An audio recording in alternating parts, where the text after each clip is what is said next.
She fired him without a second thought, destroying the man who had already lost everything. Now, years later, fate would force her to face what that decision truly cost. One midnight encounter in a hospital corridor would shatter everything she thought she knew about power, survival, and the price of mercy.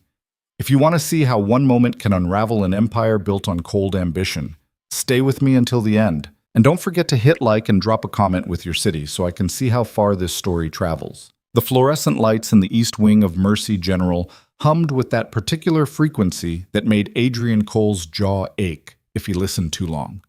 He didn't listen.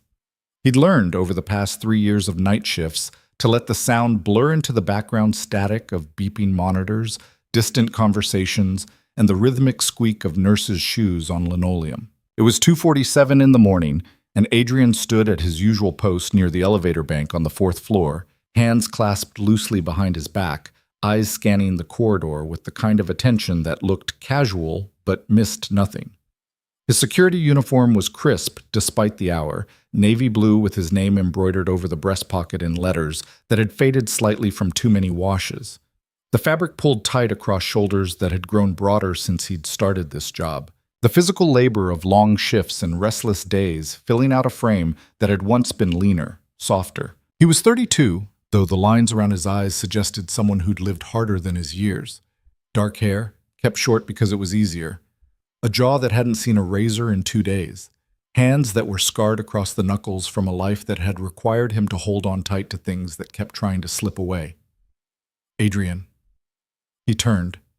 Nurse Patel was approaching, her scrubs patterned with cartoon pandas, her expression apologetic in that way that meant she was about to ask him for something.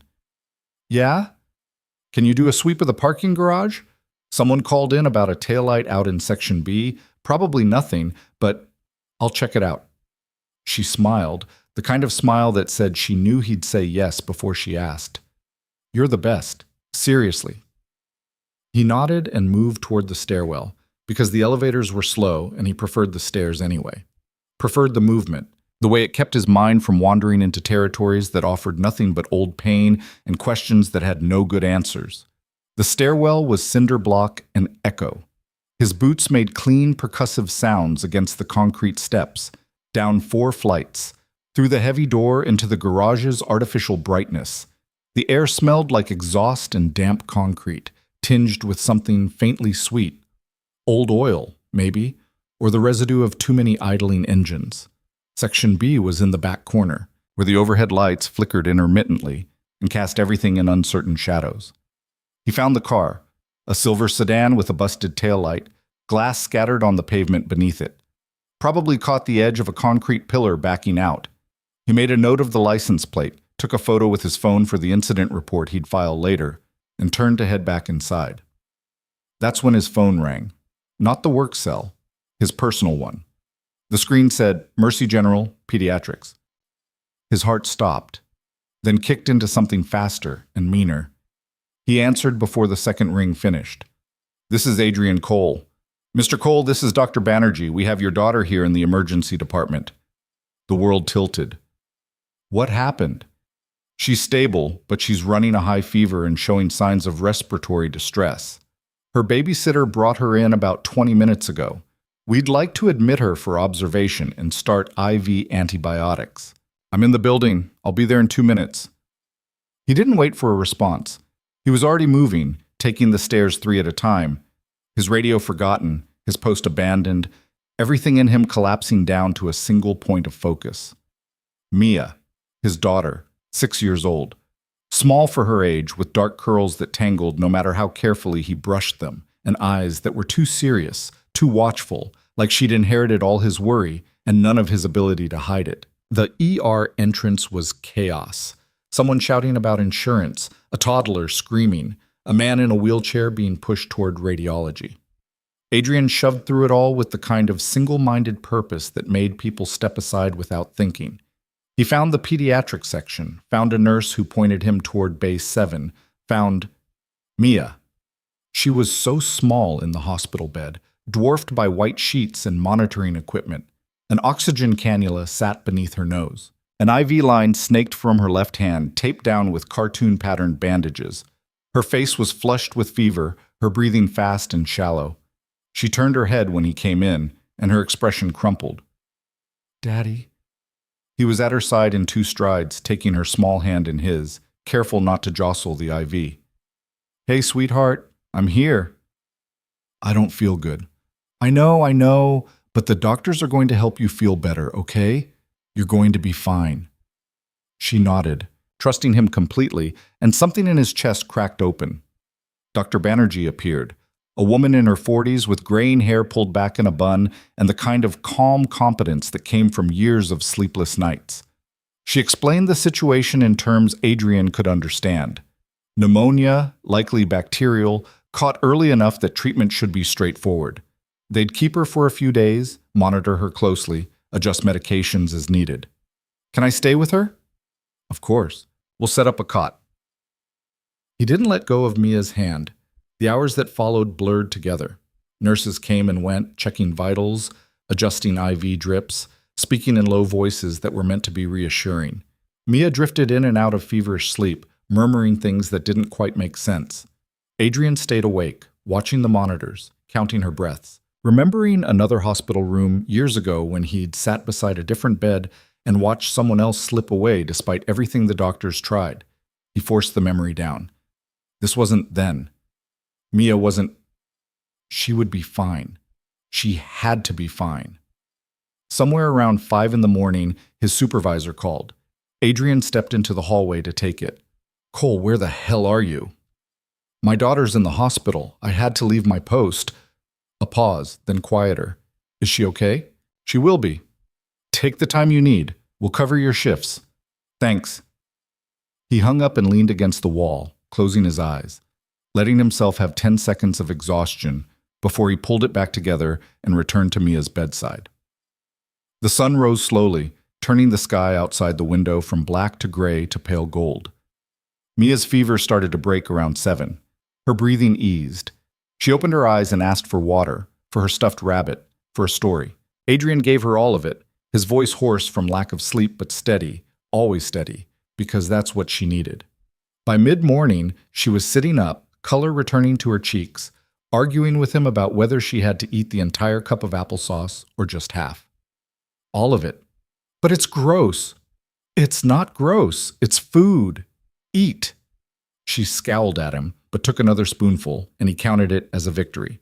That's when he heard the commotion outside, raised voices, hurried footsteps, the particular kind of controlled urgency that hospitals reserved for serious situations.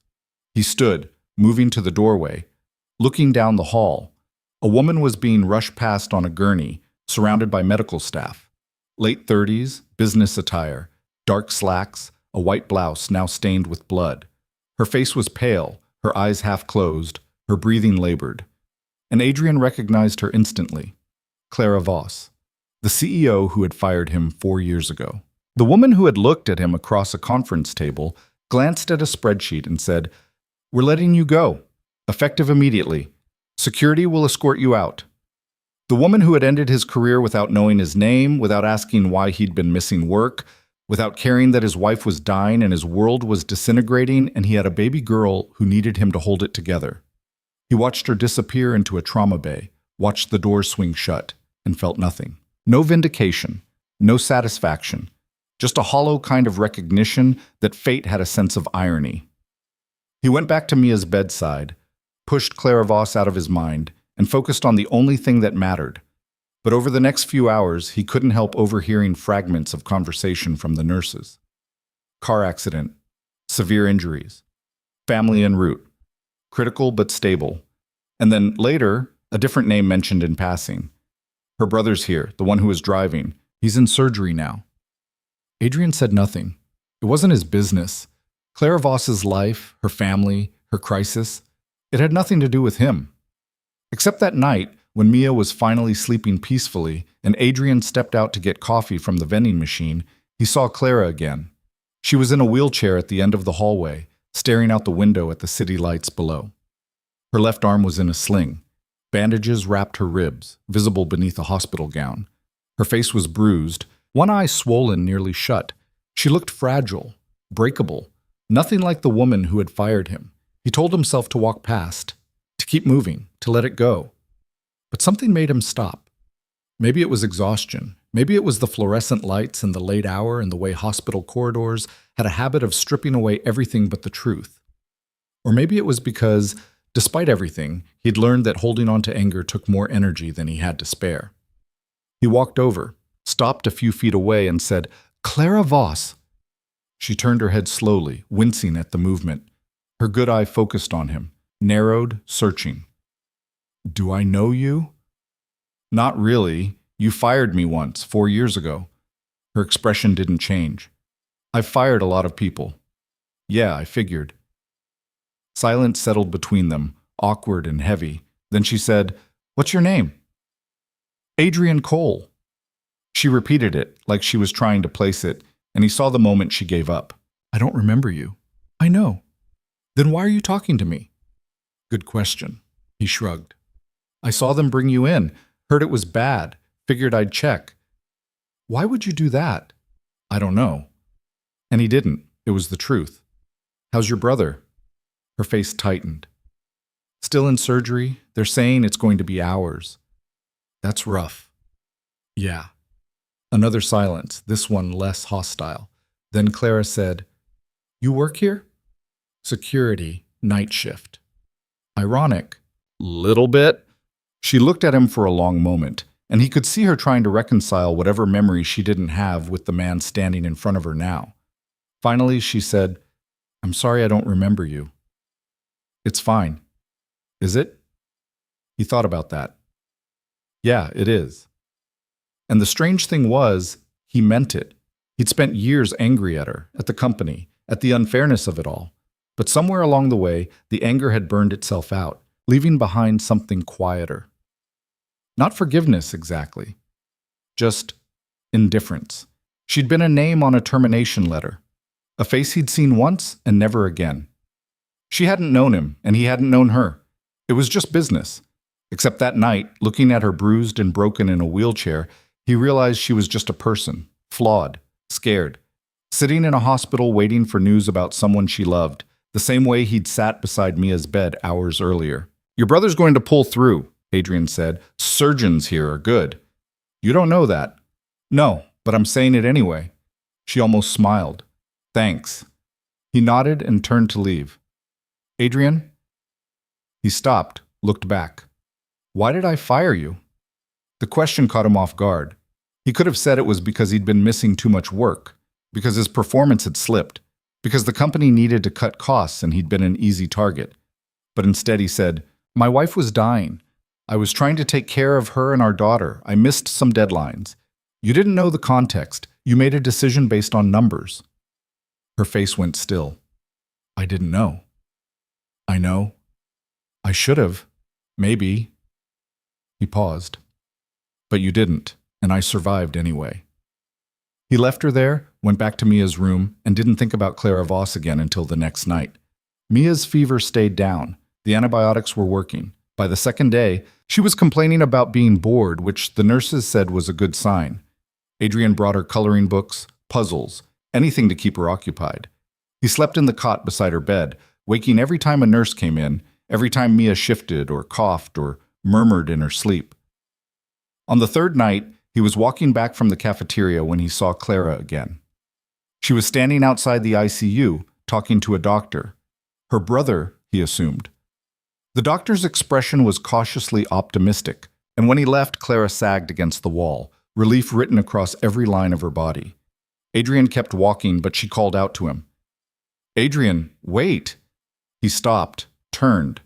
She looked better than she had 2 nights ago. The swelling around her eye had gone down. She was walking without the wheelchair, though she moved stiffly, favoring her ribs. "How's your daughter?" she asked. He was surprised she remembered. "Better. Should be out tomorrow." "That's good." "Your brother?" "He made it through. Long recovery ahead, but he's going to be okay." "Good." She hesitated, then said, "Can we talk?" "About what?" "About why I fired you. About what happened after." Adrian shook his head. "There's nothing to talk about." "I think there is. Clara, please." There was something in her voice that stopped him. Not pity, not guilt, just honesty. He sighed. All right. They found an empty waiting room, sat in chairs that were too hard and too close together. Clara folded her hands in her lap, and for a long time she didn't say anything. Then, finally, tell me what happened after I fired you. Why does it matter? Because I need to know. Adrian leaned back, staring at the ceiling. My wife died 2 months after you let me go. Cancer. We'd been fighting it for a year, but it was aggressive. I lost my job, lost my insurance, couldn't afford the treatments anymore. Not that they were working anyway. She was gone by October. Claire's face went pale. I know. You didn't know. No one did. I didn't talk about it. He looked at her. I had a 6-month-old daughter and no job. My savings were gone. My family was across the country and broke themselves. So I did what I had to do. Found work. Any work. Security, janitorial, warehouse shifts. Whatever paid. I kept Mia fed, kept a roof over her head, kept moving forward. Alone? Yeah, alone. She closed her eyes. I'm so sorry. Don't be. You didn't cause it. You just didn't help. That's not good enough. He shrugged. It's what happened. Do you hate me? He thought about that, really thought about it. No, he said finally. I did, for a while, but hate takes energy I don't have. I've got a kid to raise. That's what matters. Clara looked at him like he'd said something incomprehensible. How are you not angry? I didn't say I wasn't angry. I said I don't hate you. There's a difference. What's the difference? Hate is personal. Anger is just what's left when everything else burns away. He stood. I need to get back to my daughter. Wait. He paused. What you said about me making decisions based on numbers. You were right. I did. I still do. She met his eyes. But I don't want to anymore. Then don't. It's not that simple. Yeah, it is. You're the CEO. You make the rules. She laughed, a bitter sound. You think I have that much power? I think you have more than you're using. He left her there and didn't look back. But the next morning, when he was packing up Mia's things to take her home, a nurse handed him an envelope. Inside was a handwritten note on hospital stationery. Adrian, I can't undo what I did, but I can try to do better. If you're willing, I'd like to talk. Really talk. Not about the past, about what comes next. Clara. At the bottom, she'd written a phone number. Adrian stared at it for a long time. Then he folded the note, put it in his pocket, and carried his daughter out into the sunlight. He didn't call. Not that day, or the next, or the one after that, but he kept the note. And 2 weeks later, when Mia was fully recovered and back in school, and life had settled into its familiar rhythm of work and parenting and the endless grind of making it to the next day, Adrian found himself pulling out the note again. He looked at the number, looked at his phone, thought about everything that had happened, everything he'd lost, everything he'd rebuilt, and he dialed. Clara answered on the second ring. Hello? It's Adrian Cole. A pause, then, I didn't think you'd call. Neither did I. But you did. Yeah. Why? He didn't have a good answer, or maybe he did, but it was too complicated to explain over the phone. So he said, You asked if we could talk. I'm saying yes. But not about me. About the people still working for you, the ones who might be where I was 4 years ago. Silence. Then Claire said, Okay. When? Saturday. Noon. There's a diner on 5th and Madison. You know it? I'll find it. Good. Bring questions. I'll bring answers. He hung up before she could respond. And for the first time in 4 years, Adrian Cole felt something that wasn't exhaustion or resignation or the quiet determination to just keep going. He felt hope. Not for himself. He'd made peace with where he was. But for the people still caught in the machinery he'd escaped. Maybe Clara Voss couldn't change the past. But if she was willing to listen, really listen, maybe she could change what came next. And that, Adrian thought, might actually be worth something.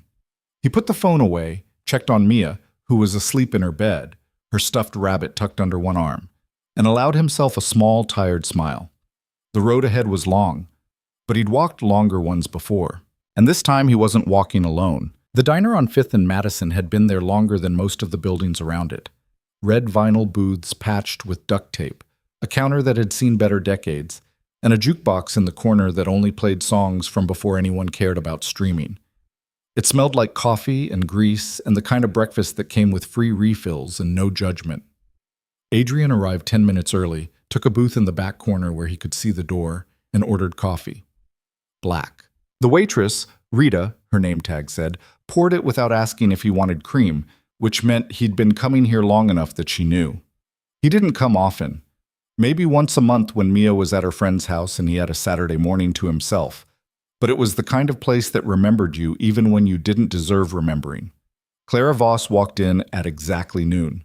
She looked different outside a hospital, put together in a way that suggested effort, tailored slacks, a burgundy sweater, minimal jewelry. Her hair was pulled back, and the bruises on her face had faded to yellowing shadows that makeup almost covered. She spotted him immediately, hesitated for just a fraction of a second, then walked over. "Adrian?"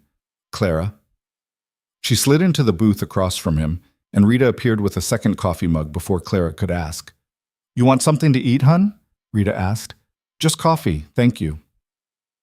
Rita left, and silence settled between them like dust. Clara wrapped her hands around the mug, stared into it like it might have answers. "I almost didn't come. Why'd you change your mind?" "Because I couldn't stop thinking about what you said, about the people still working for me." She looked up. "About how I'm making decisions based on numbers instead of lives. And you're right, I am." She took a breath. "I've been CEO for 6 years. I took over when the company was hemorrhaging money, and I stabilized it, cut costs, streamlined operations, made us profitable again. I'm good at what I do. I don't doubt that. But I didn't see the cost, not really. I saw metrics, performance reviews, budget projections." Her voice dropped.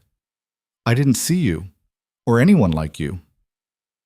Adrian sipped his coffee. It was too hot and too bitter, and he drank it anyway. "So what do you want from me?" "I want to understand. How did it happen? How did someone like you, someone competent, someone with a family, someone who should have had support, how did you fall through the cracks? You want the honest answer?" "Yes." "Nobody asked." He set the mug down. "I missed deadlines. My manager flagged it. HR sent warnings. I got called into a meeting with you, and you told me I was being let go. Clean, efficient, by the book." "Did anyone ask why you were missing deadlines?" "My manager did once. I said I was dealing with personal issues. He said personal issues couldn't interfere with work performance." Clara's jaw tightened. "And you didn't push back." "What was I supposed to say? My wife's dying, and I can't afford to lose this job, so please give me a break? You think that would have changed anything?" "It might have." Adrian laughed, a short, humorless sound. "No, it wouldn't have. Because the system isn't built for that. It's built to protect the company, not the employee. And I get it. Businesses have to make hard choices. But when those choices come down to people like me, people who are barely holding on, the system doesn't care. It just cuts." Clara was quiet for a long time. Then she said, "What should I have done differently?" "You could have asked. You could have looked at more than just my numbers. You could have seen that I'd been with the company for 3 years, that my performance before that year was solid, that something was clearly wrong." He met her eyes. "You could have treated me like a person instead of a line item." "I didn't know how." "Then learn." She flinched, and Adrian almost felt bad. Almost, but she'd asked for honesty, and he didn't have the energy to sugarcoat it. Rita came back with the coffee pot, topped off both mugs without asking, and left again. The silence stretched. Finally, Clara said, "Tell me about your wife." Adrian hadn't expected that. "Why?" "Because you mentioned her, and I realized I don't even know her name." He stared at the table, at the worn formica and the faint coffee ring stains that had been there so long they were practically part of the design. "Emma." "Emma," Clara repeated softly. "We met in college. She was studying literature. I was in engineering. We had exactly one class together, some general ed requirement neither of us wanted to take. She sat next to me, asked to borrow a pen and never gave it back. He smiled faintly. I didn't care. She was smart, funny. She made me laugh in the middle of boring lectures, and I was gone. How long were you married? 4 years. We got married young, right out of school. Everyone said we were rushing. Maybe we were, but it felt right. He paused. She got pregnant with Mia 2 years in. We were terrified. We didn't have money, didn't have a plan, but we figured we'd make it work. And we did. For a while. When did she get sick? Mia was 4 months old. Emma started feeling tired all the time. We thought it was just new parent exhaustion. Then she started losing weight, bruising easily. We went to the doctor and they ran tests. His voice went flat. Leukemia. Aggressive. They gave her a year, maybe 2 with treatment. Clara's face had gone pale. I'm so sorry. Yeah, everyone was. He took another sip of coffee. The treatments were brutal. Chemo wiped her out. She'd have good days where she could hold Mia, play with her, pretend things were normal, and then she'd have bad days where she couldn't get out of bed, couldn't keep food down, couldn't do anything but hurt. And you were working full time. I had to. The insurance covered some of it, but not all, and we had bills, rent, groceries, daycare for Mia when I couldn't take her with me. He looked at Clara. So yeah, I missed deadlines. I was running on 3 hours of sleep a night, trying to keep my wife alive and my daughter fed and my job intact. Something had to give. And it did. When I fired you.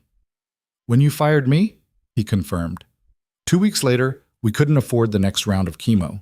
Emma's oncologist tried to get us on a payment plan, but the hospital wouldn't budge. We burned through what little savings we had left. My parents sent what they could, but they're retired and living on Social Security. Emma's parents are dead. We were alone. Clara's hands were shaking around her coffee mug. What happened? She decided to stop treatment, said she didn't want to spend the time she had left sick and miserable. She wanted to be with Mia, be present.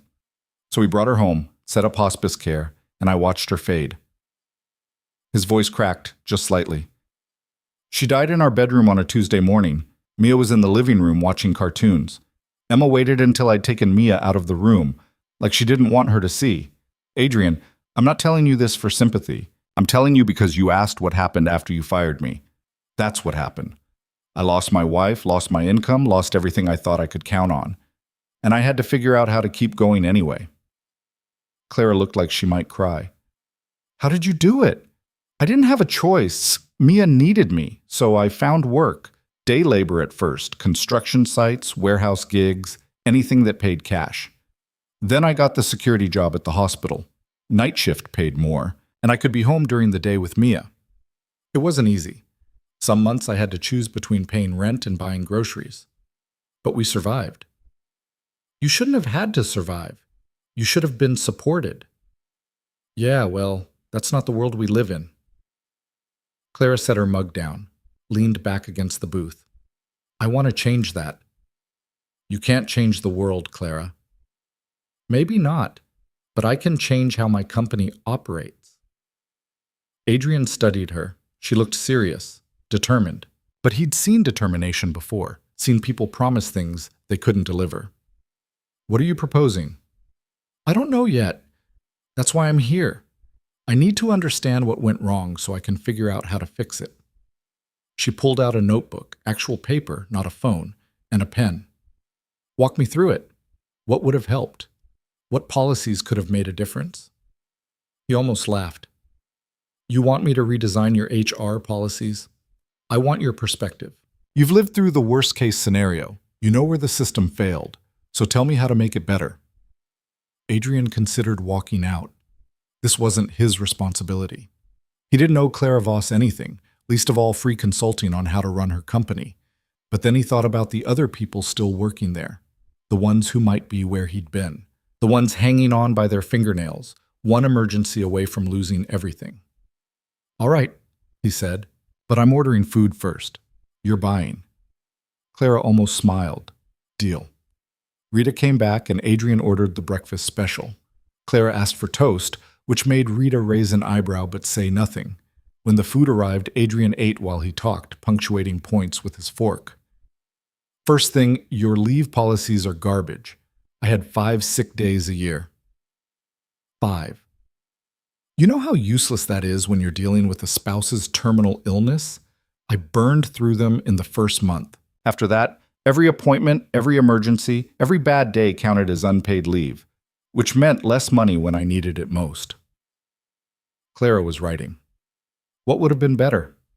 Flexible leave and medical emergency provisions, something that acknowledges people have lives outside work, and sometimes those lives fall apart. Okay, what else? Your health insurance had a 20% copay on major treatments. You know what 20% of a $100,000 chemo regimen is? $20,000. I didn't have that. Most people don't. You need better coverage, or you need to help employees navigate financial assistance programs. Noted.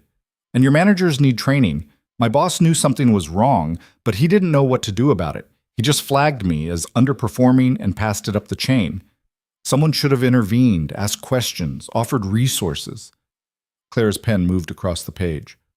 What kind of resources? Counseling, financial planning, child care assistance. Hell, even just a list of local support groups would have been something. He set his fork down. You know what no one at that company ever said to me? How can we help? It was all performance metrics and improvement plans and threats. No one treated me like a human being who was drowning. I'm sorry. Stop apologizing. Just fix it. She looked up from her notebook, met his eyes. I will. I promise. Don't promise. Do it. Fair. They talked for another hour. Adrian laid out every failure point he could remember, and Clara wrote it all down. She asked smart questions, harder ones than he'd expected. She pushed back when something didn't make sense, asked for clarification when he was vague, drilled down into details that most executives would have glossed over. He started to think maybe she actually meant it. When the food was gone and the coffee had been refilled 3 times, Clara closed her notebook. Can I ask you something personal? Depends on the question. Do you resent me? Not just for what happened, but for who I am, what I represent. Adrian thought about it, really thought. Yeah, he said finally. A little. You're rich, powerful. You made a decision that destroyed my life, and it didn't cost you anything. You probably forgot about it 10 minutes later. She didn't deny it. But he continued, I also know you're not the villain. You're just someone who was doing their job and didn't think about the consequences. And maybe that's worse because it means the system itself is broken, not just the people running it. So what do I do? You already know. You fix the system. Make it harder for people to fall through the cracks. Build in safeguards. Treat employees like they matter, not just when they're productive, but when they're struggling. And if I do that, will you come back? Adrian blinked. What? To the company. I looked up your file. You were a good engineer. Your work before that last year was exemplary. We could use someone like you. I've been out of the field for 4 years. Skills come back, and we'd train you on anything new. Why would you want me back? Because you understand what's at stake, because you've lived the failure points, because I need people who won't let me make the same mistakes again. She leaned forward. And because it's the right thing to do. Adrian shook his head. I don't know. Think about it, please. I'll think about it. They stood and Clara pulled out her wallet. Adrian let her pay because he'd been serious about her buying. They walked out into the afternoon sun, and the city noise wrapped around them, traffic and voices and the distant wail of a siren. Clara turned to him. Can we do this again? Keep talking? Why? Because I'm not done learning, and I don't think one conversation is enough. Adrian hesitated, then nodded. All right. Same time next week. I'll be here. She walked away and Adrian stood on the sidewalk, watching her go. She didn't move like someone who'd been in a car accident 2 weeks ago. She moved like someone who'd decided to carry the weight and keep walking anyway. He respected that. Over the next month, Saturday became their routine. Same diner, same booth, different conversations. Clara brought questions. Adrian brought answers. Sometimes they argued. Sometimes they sat in silence, working through ideas that didn't have easy solutions. Clara started implementing changes. Small ones at first, extended sick leave, better health coverage, manager training programs. She brought drafts of new policies for Adrian to review, and he tore them apart when they missed the mark. "This clause about documented hardship," he said one Saturday, tapping the paper. "What does that mean? Employees would need to provide proof of their situation. So, someone who's dealing with a crisis has to jump through hoops to get help? That's insane. If someone comes to you saying they need support, believe them. But what if they're lying? Then deal with that when it happens. Don't make everyone suffer because you're afraid of the occasional bad actor." She revised the policy. Word got out. Somehow, Adrian didn't know how, people at Clara's company started hearing that things were changing, that the CEO was meeting with someone who'd been fired, that she was listening, that new policies were being drafted. Adrian started getting emails, messages from former coworkers he barely remembered, people who were still at the company, people who wanted to share their own stories. He read everyone. And he passed the relevant ones to Clara. She read them too. One Saturday, she showed up looking exhausted, dark circles under her eyes, her hair less carefully styled than usual. "You okay?" Adrian asked. "I've been talking to employees, one-on-ones, just listening." She sank into the booth. "I had no idea how many people are struggling, how many are one paycheck away from disaster. Welcome to reality. It's not funny. I'm not laughing." She ordered coffee, drank half the cup in one go. "There's a woman in accounting, single mother, 3 kids. Her ex doesn't pay child support. She's working full-time and barely making rent. I asked her why she didn't come to HR, and she said she was afraid she'd be seen as a liability." She probably would have been. "That's unacceptable." "Yeah, it is." Clara looked at him. "I offered her a raise and flexible hours so she can pick her kids up from school." She cried. "Good. It shouldn't have taken me this long to figure this out." "No, but you're figuring it out now. That counts for something." She didn't look convinced, but she nodded. Another week passed. Clara called him on a Thursday night, which was unusual. He was at work, doing rounds, and he stepped into an empty stairwell to take the call. "Adrian, I need your help." "With what?" "The board is pushing back on some of the policy changes. They're saying it's too expensive, that it'll hurt profitability, that we can't afford to be this generous." "What do you think?" "I think they're wrong, but I need to prove it, and I don't know how." Adrian thought for a moment. "Show them the retention numbers. Employees who feel supported stay longer, work harder, cost less to replace. Show them the PR value of being a company that actually cares. Show them the lawsuit risks of not having proper support systems in place." "I've tried. They want hard data." "Then get it. Run a pilot program. Implement the changes in one department, track the results, bring them numbers they can't argue with. That'll take months." "Yeah, change takes time." She was quiet. Then, "Will you come in? Talk to them with me?" "I'm not an executive." "No, but you're proof that the old system failed, and you're credible in a way I'm not. They'll listen to you." Adrian closed his eyes, leaned against the concrete wall. "Clara, please, I know I'm asking a lot, but I can't do this without you." He should have said no, should have kept his distance, kept his life separate from hers, kept the boundaries clear. But he thought about that woman in accounting, about the emails sitting in his inbox from people who needed someone to fight for them. "When?" "Next Tuesday, 10 a.m. I'll be there." Tuesday came. Adrian called in a favor with his supervisor to get the morning off, dropped Mia at school, and took the subway downtown to the building he hadn't set foot in for 4 years. It looked the same. Glass and steel, modern and cold, the kind of place that prioritized aesthetics over comfort. He walked through the lobby, signed in at the desk, and took the elevator to the executive floor. Clara met him in the hallway. She was in full CEO mode. Tailored suit, hair perfect, expression professional. But her eyes gave her away. She was nervous. "Thank you for coming. Don't thank me yet." She led him to a conference room where 5 people were already seated. Board members, he assumed. 3 men, 2 women, all of them older, all of them looking at him like he was an unexpected inconvenience. Clara made introductions. Adrian shook hands, sat down, and waited. The meeting started with financial projections. Clara walked them through proposed policy changes and their estimated costs. The board members asked questions, poked holes, expressed skepticism. Then Clara turned to Adrian. I've asked Adrian Cole to join us today. He's someone who experienced firsthand the consequences of our previous policies. I thought it would be valuable for you to hear his perspective.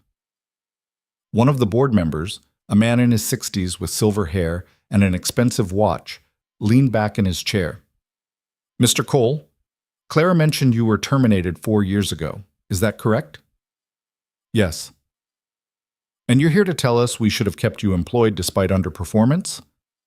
Adrian kept his expression neutral. No, I'm here to tell you that the system you have in place doesn't account for human crisis. And that costs you more in the long run than supporting employees through hard times. How so? I was a good engineer.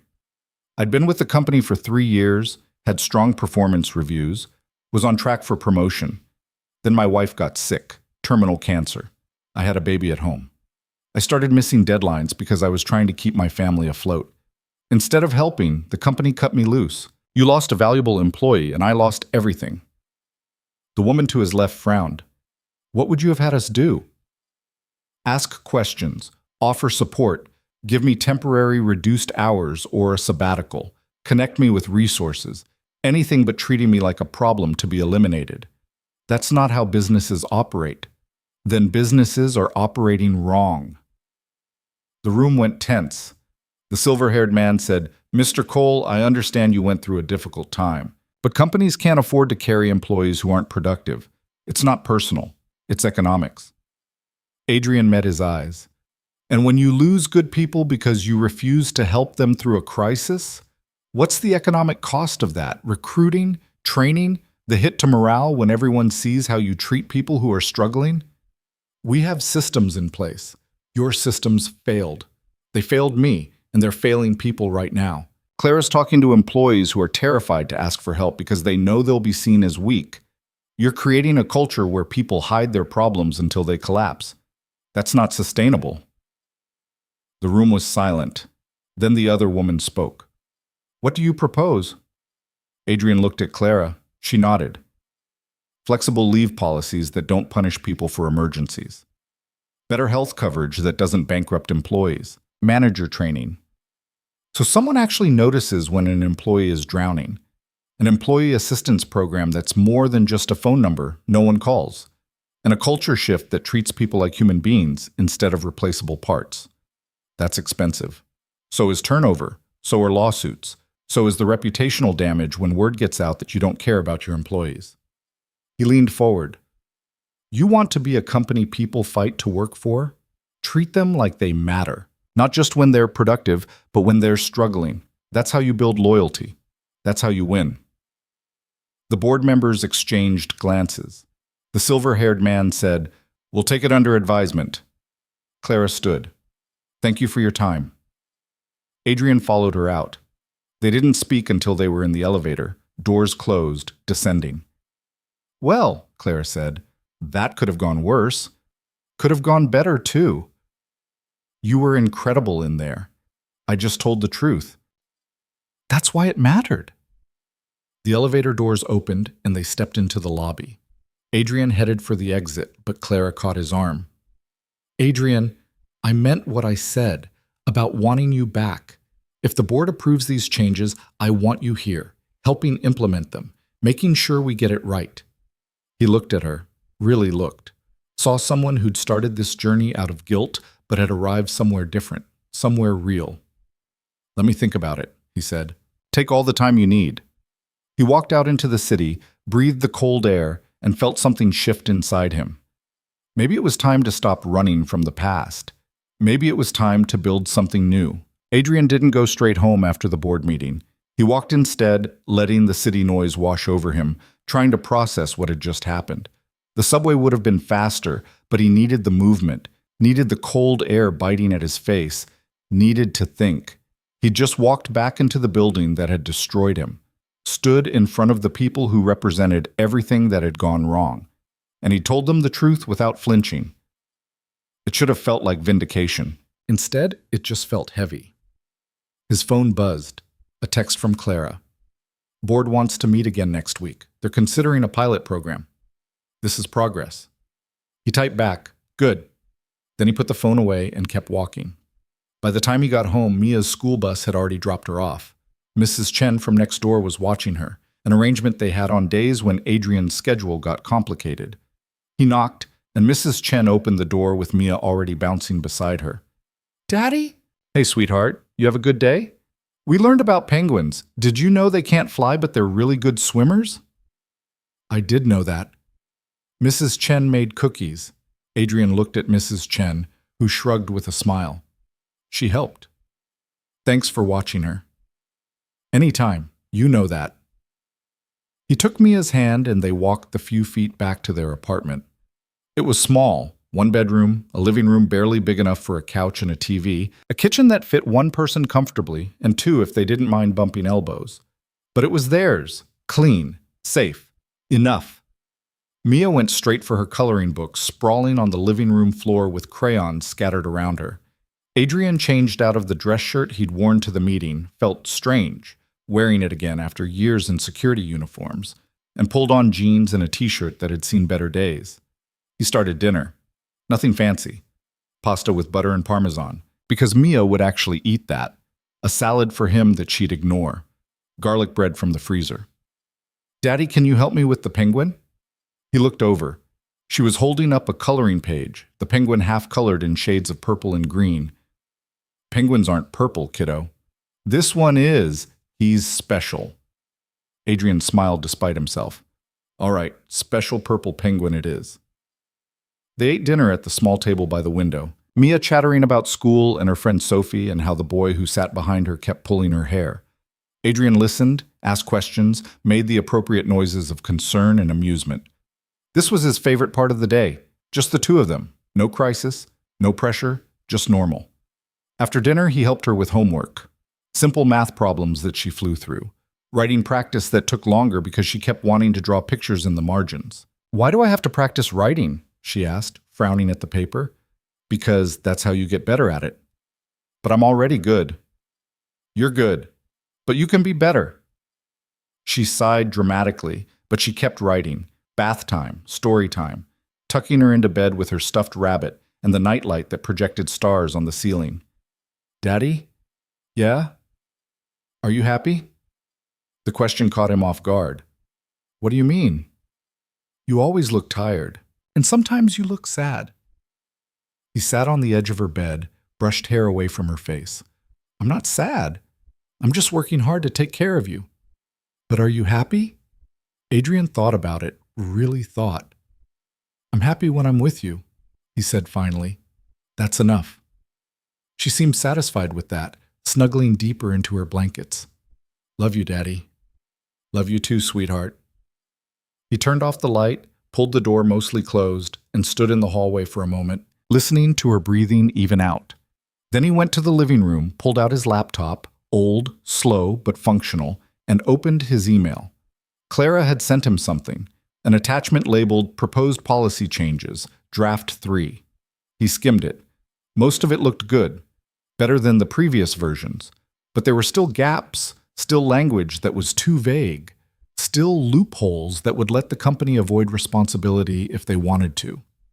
He spent the next 2 hours marking it up, adding comments, flagging sections that needed work. When he was done, he sent it back with a note, getting closer. But you need to be more specific about enforcement. Policies don't matter if nobody follows them. Claire replied within minutes. Noted. Thank you. Can we talk tomorrow? I work nights. Mornings are better. 9 a.m.? Coffee? Fine. He closed the laptop, rubbed his eyes, and checked the time. Almost 11. He had to be at the hospital by midnight. Just enough time for a quick shower and a change into his uniform. The routine was automatic. Shower, uniform, coffee in a thermos, keys, wallet, phone. One last check on Mia, who was sound asleep, stars still spinning on her ceiling. He locked the door behind him and headed into the night. The next morning, he met Clara at a coffee shop 2 blocks from her office. She was already there when he arrived, sitting at a corner table with 2 cups in front of her. I ordered for you. Black, right? Yeah, thanks. He sat, took a sip. It was better than diner coffee, which wasn't saying much, but he appreciated the gesture. Clara had papers spread out in front of her, printouts of the draft he'd marked up, along with notes in her handwriting. She looked like she hadn't slept much either. "I read your comments," she said. "You're right about enforcement. I've been thinking about how to build in accountability. And what if we create an employee advocacy position? Someone whose entire job is to make sure people are being supported, that policies are being followed, that no one falls through the cracks." Adrian considered it. Who would they report to? Me, directly. And if the problem is you? She blinked. What? If the CEO is the one making a bad call, who does the advocate push back against? Clara leaned back, thinking. The board? Maybe, but that's risky for the advocate. They'd need protection. Something in writing that says they can't be fired for doing their job. Like whistleblower protection. Exactly. She made a note. Okay, what else? They talked for an hour, working through details, arguing over language, refining ideas. Clara challenged him when she thought he was being unrealistic, and he pushed back when she tried to water things down. It was strange, this dynamic they'd fallen into. Adversarial in some ways, collaborative in others. They didn't always agree, but they were working toward the same goal. Finally, Clara set her pen down. The board meets again on Friday. I think we're ready. You think or you know? I know. She met his eyes. Will you come to the meeting? You want me there again? I want them to see you, to remember that this isn't theoretical, that real people are affected by these decisions. Adrian thought about it. He didn't want to keep going back to that building, didn't want to keep reliving the past. But if it meant actually changing things, all right, but this is the last time. After this, you're on your own. Clara nodded. Fair. Friday came. Adrian arranged coverage for Mia, Mrs. Chen again, bless her, and took the subway downtown. Clara met him in the lobby, looking more tense than he'd seen her. You okay? He asked. This is it. If they don't approve the pilot program, I don't know what else I can do. Then make them approve it. It's not that simple. Yeah, it is. You're the CEO. Act like it. She almost smiled. When did you become a motivational speaker? I didn't. I'm just telling you what you already know. They took the elevator up. The same conference room, the same board members, the same expensive table, and uncomfortable chairs. But this time, the energy was different. Clara didn't wait for them to start questioning.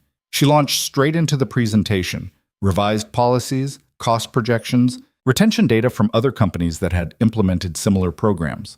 She was sharp, confident, handling objections before they could be fully voiced. And when the silver-haired man, his name was Richard, Adrian had learned, started to push back on the cost, Clara didn't back down. These aren't costs, she said. They're investments in our people, in our culture, in our future. Companies that support their employees see better performance, higher retention, stronger loyalty. The data backs this up. The data also shows it takes years to see returns, Richard countered. Then we start now. Another board member spoke up, a woman named Janet with sharp eyes and sharper questions. What about abuse? What's to stop employees from taking advantage of these policies? Adrian had been quiet until now, but he couldn't let that one slide. What's to stop you from assuming the worst about people who are struggling? Janet turned to him. Excuse me? You're acting like asking for help is a scam, like people are going to fake emergencies to get time off. But in my experience, most people don't ask for help until they're desperate. They're more likely to hide their problems than exploit the system. And if they do exploit it, then you deal with it on a case-by-case basis, but don't punish everyone because you're afraid of a few bad actors. He looked around the table. You want to know what stops abuse? Culture. If you build a culture where people feel valued and supported, they'll respect the system. If you build a culture where people feel disposable, they'll take whatever they can get before you throw them away. The room went quiet. Richard leaned forward. Mr. Cole, let me ask you something. If we implement these policies, if we bring you back as Clara has suggested, what guarantee do we have that you won't just use this as an opportunity to settle old scores? Adrian met his gaze without flinching. You don't. You're going to have to trust me. Same way employees are going to have to trust that these policies are real, and not just PR spin.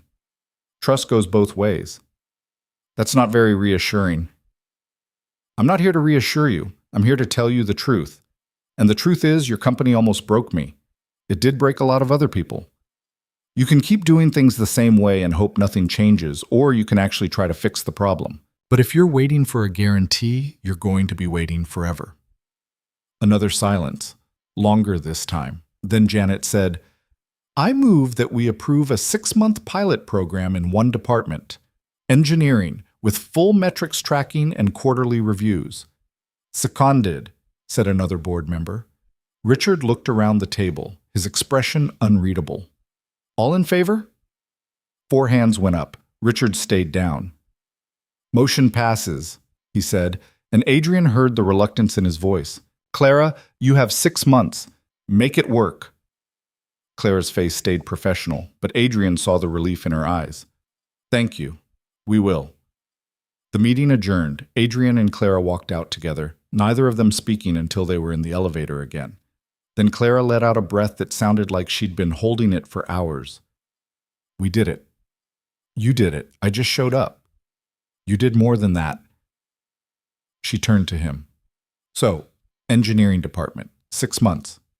Are you in? Adrian stared at the elevator numbers counting down. He told himself he'd think about it, told himself he had time. But standing here with the chance to actually make a difference, he realized he'd already made the decision.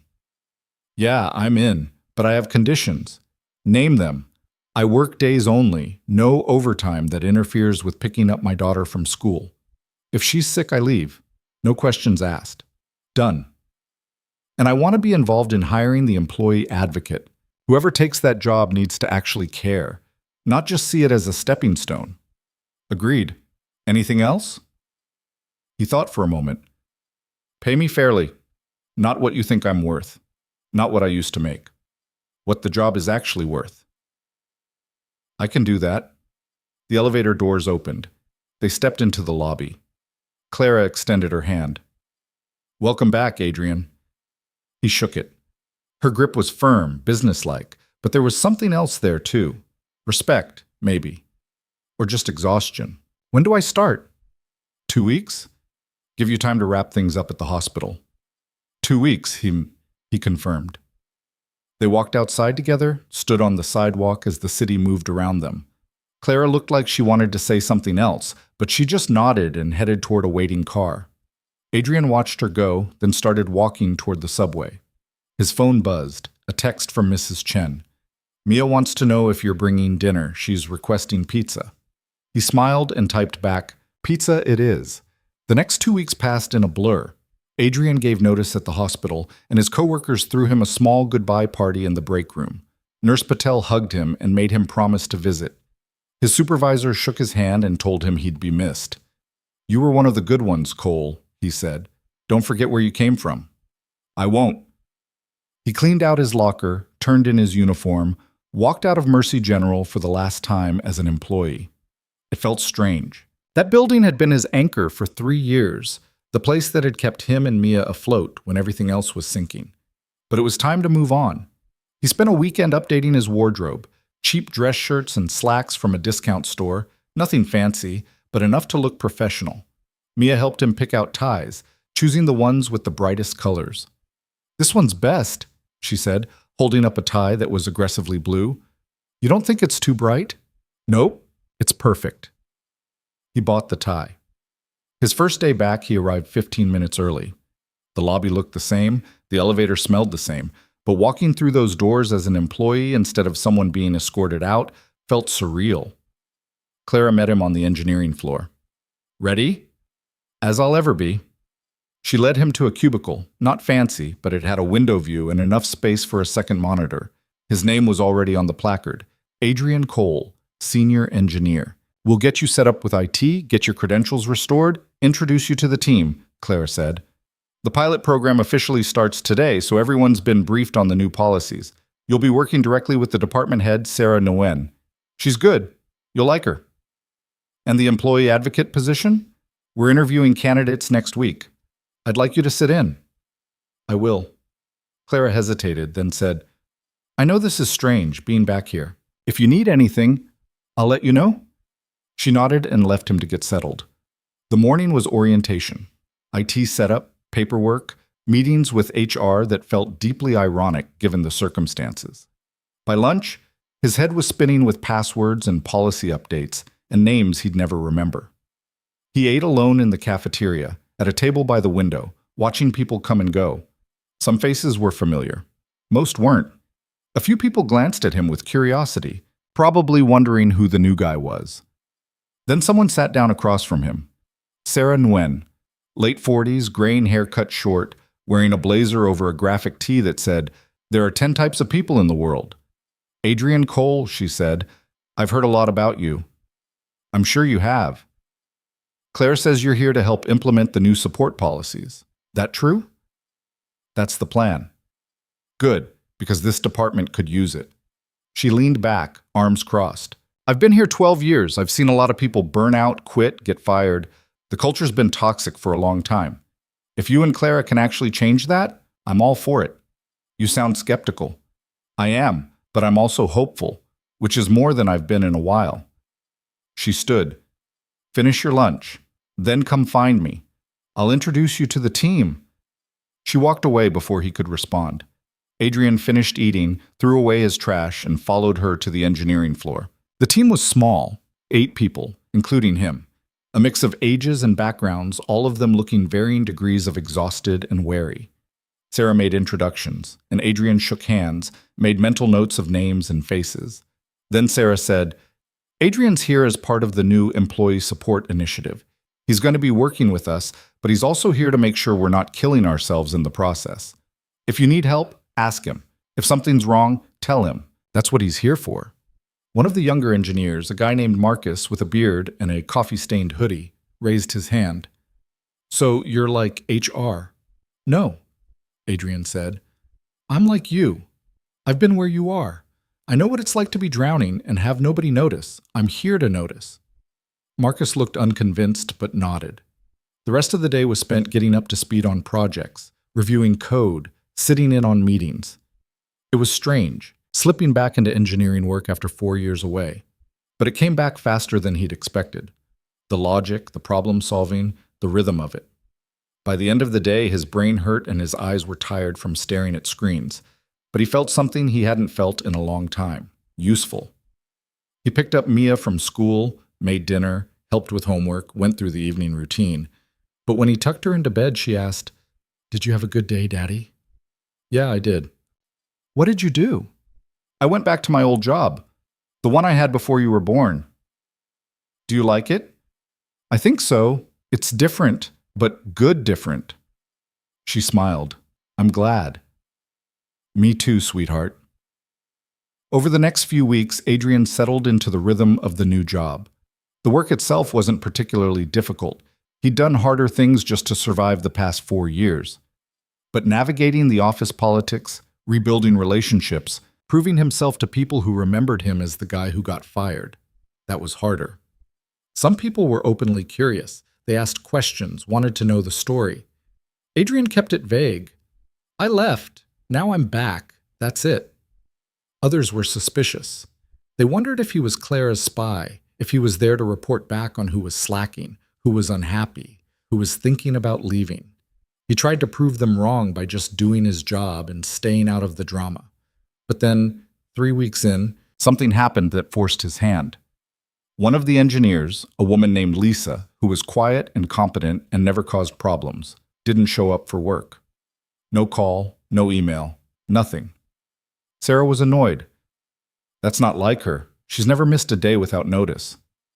Adrian felt a chill run through him. Have you tried calling her? Went straight to voicemail. What about emergency contacts? HR's handling it.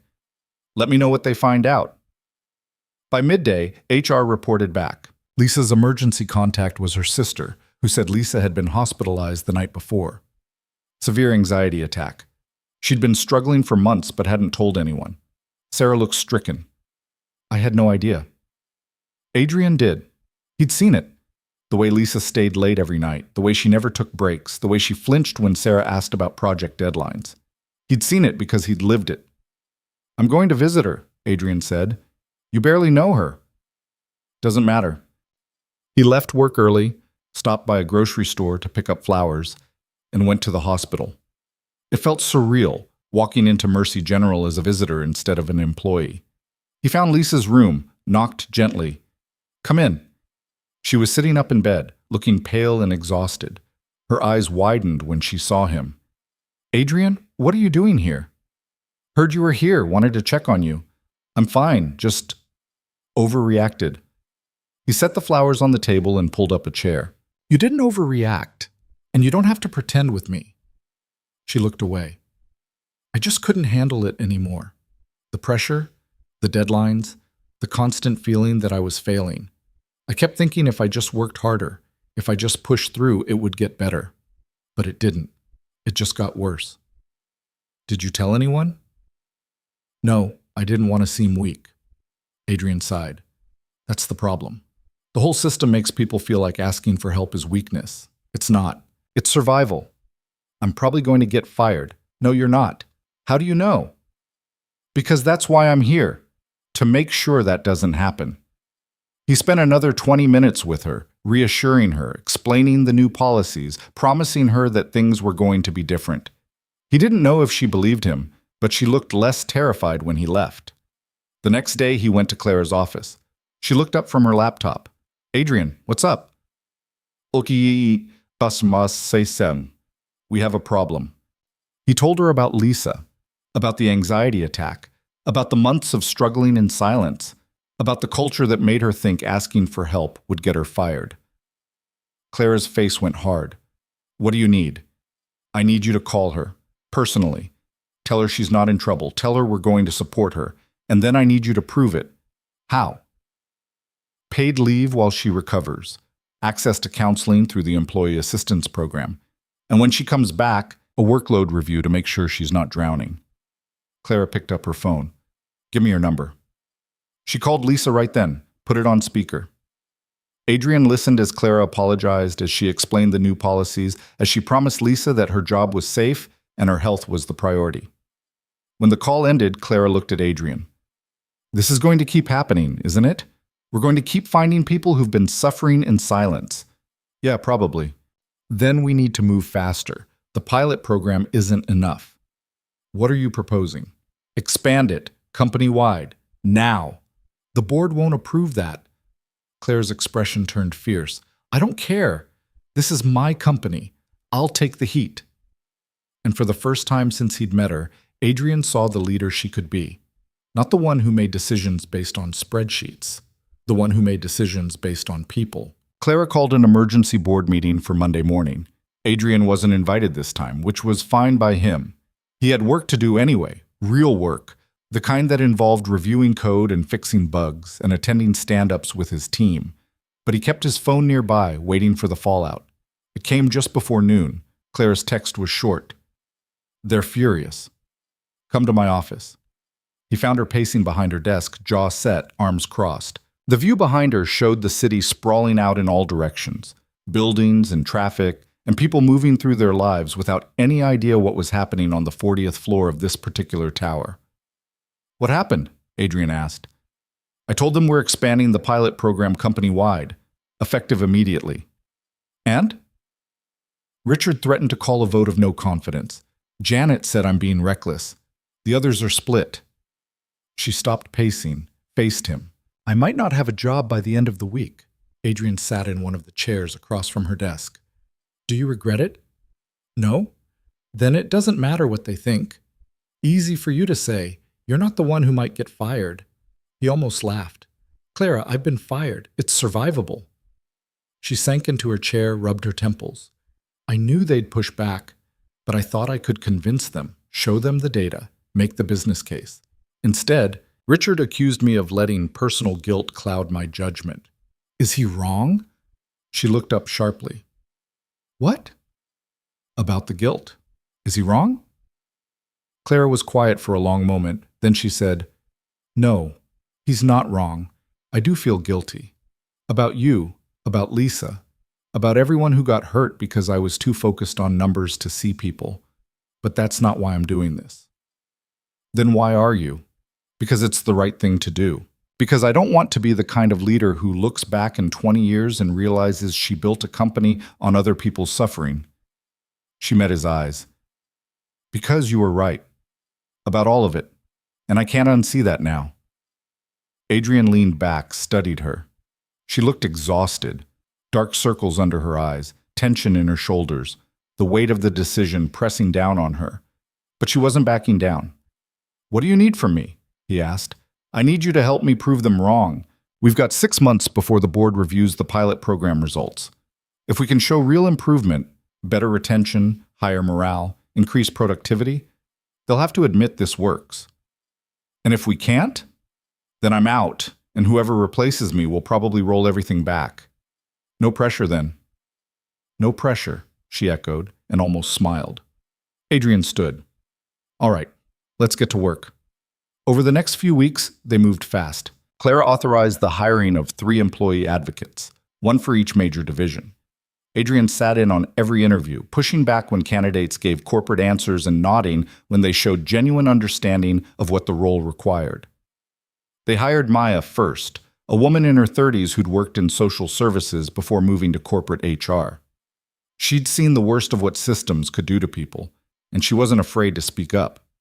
Then came James, a former union rep with a thick Boston accent and zero tolerance for bureaucratic nonsense. And finally, Keisha, who'd been a mental health counselor and understood that sometimes people needed someone to just listen. The 3 of them started immediately, and Adrian worked with each of them to build out their processes. How to handle employee complaints. How to escalate issues to Clara without getting buried in red tape. How to protect themselves from retaliation. We're going to make enemies, James said during one of their meetings.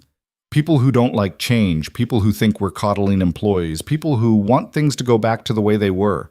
Let them complain, Maya said. We're not here to make friends. We're here to make sure people don't get crushed by this place. Keisha nodded. And if we do our jobs right, the results will speak for themselves. They were right about making enemies. Within 2 weeks, Adrian started hearing complaints. Middle managers who resented the new policies, who saw them as undermining their authority. Department heads who were used to running things their own way and didn't appreciate being questioned. One manager, a guy named Derek from sales, cornered Adrian in the break room. This new employee coddling thing? It's garbage, Derek said, pouring coffee like he was angry at the pot. I've got people coming to me saying they need time off for every little thing. Headache, time off, feeling stressed, time off. Where does it end? Adrian kept his voice level. When did taking care of your health become coddling? It's not about health, it's about work ethic. My generation didn't get participation trophies and mental health days. We just did our jobs. And how many people from your generation burned out? Had heart attacks at their desks? Died young because they never dealt with their stress? Derek's face reddened. That's different. Is it?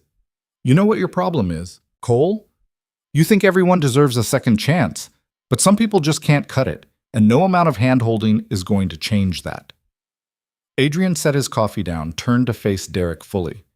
You're right, some people can't cut it, but maybe that's because the system is broken, not because they're weak.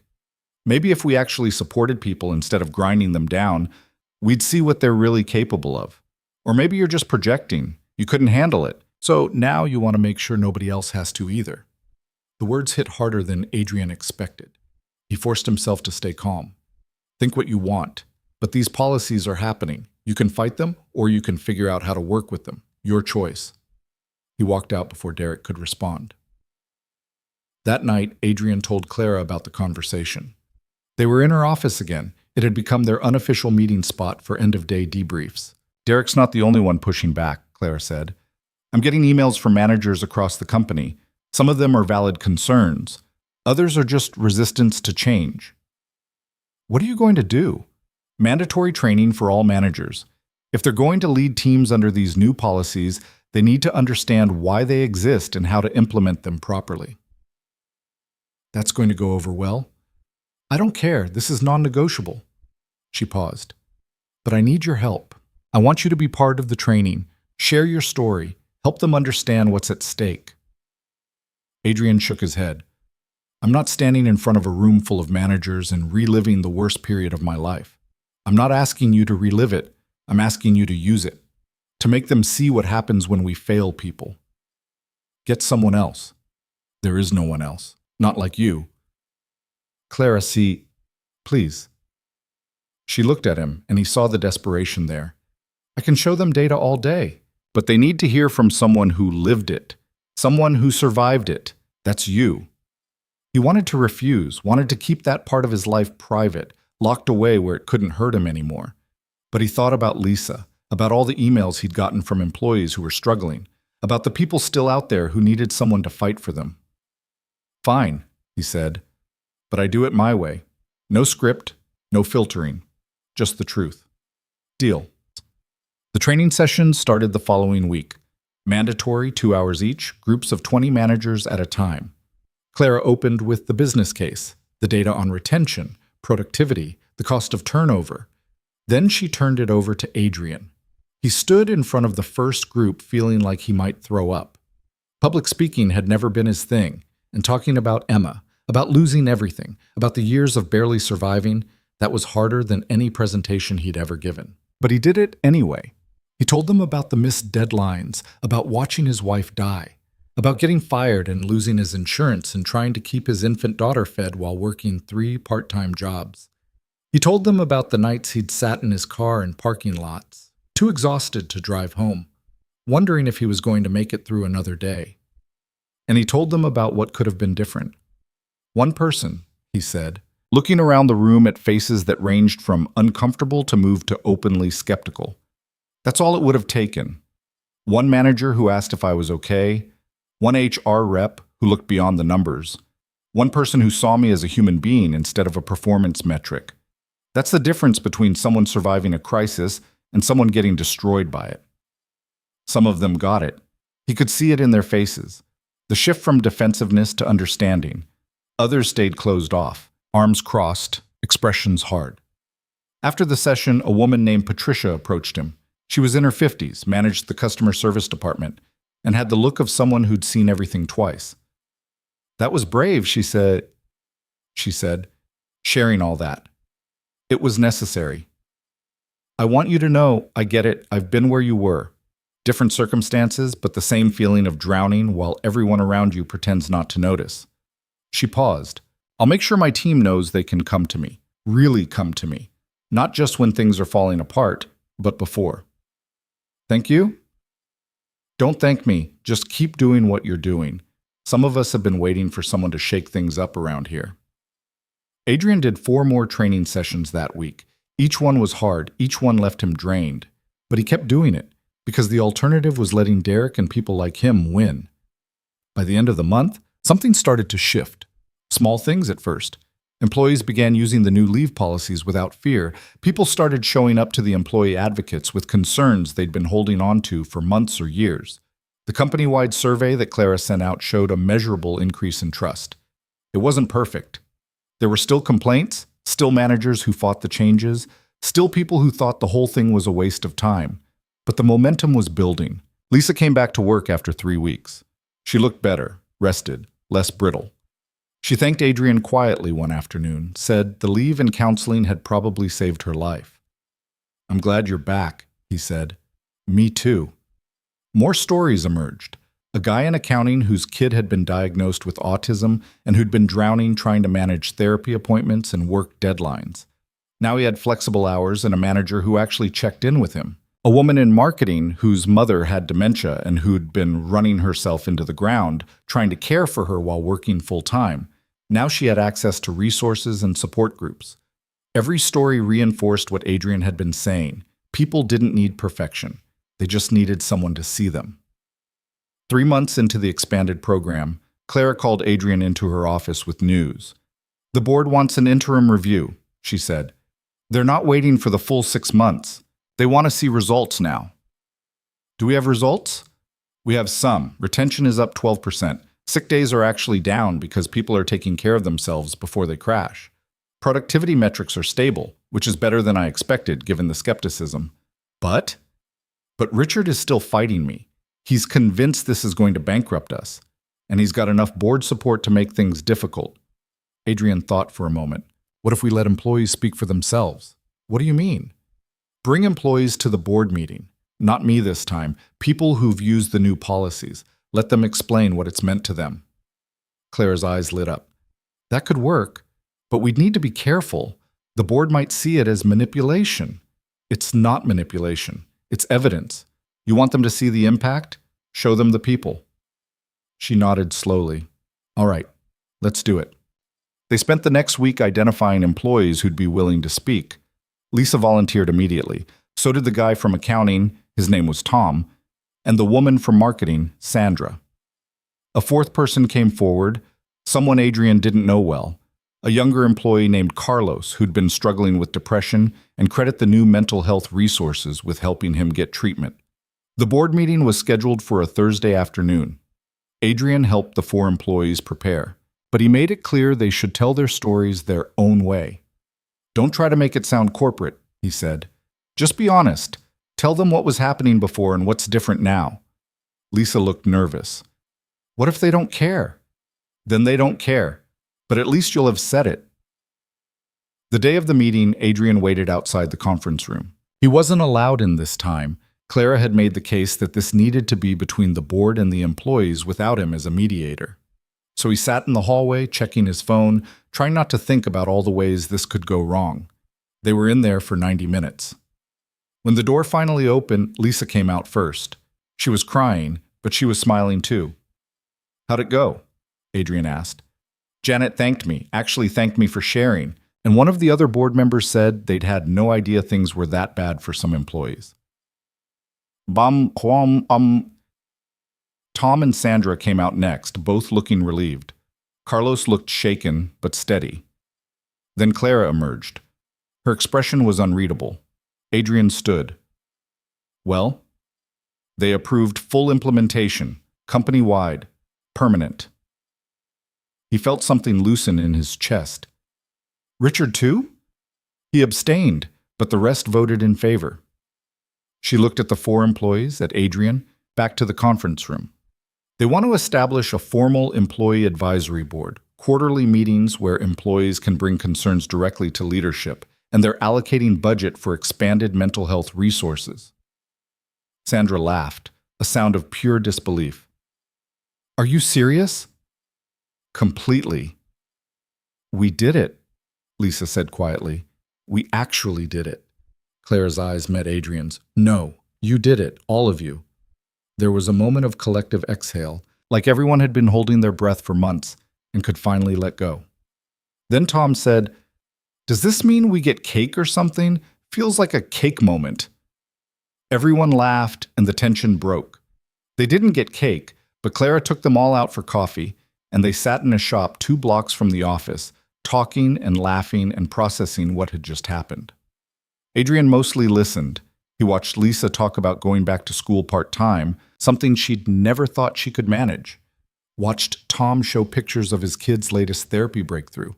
Watched Sandra talk about her mom with something other than exhaustion in her voice.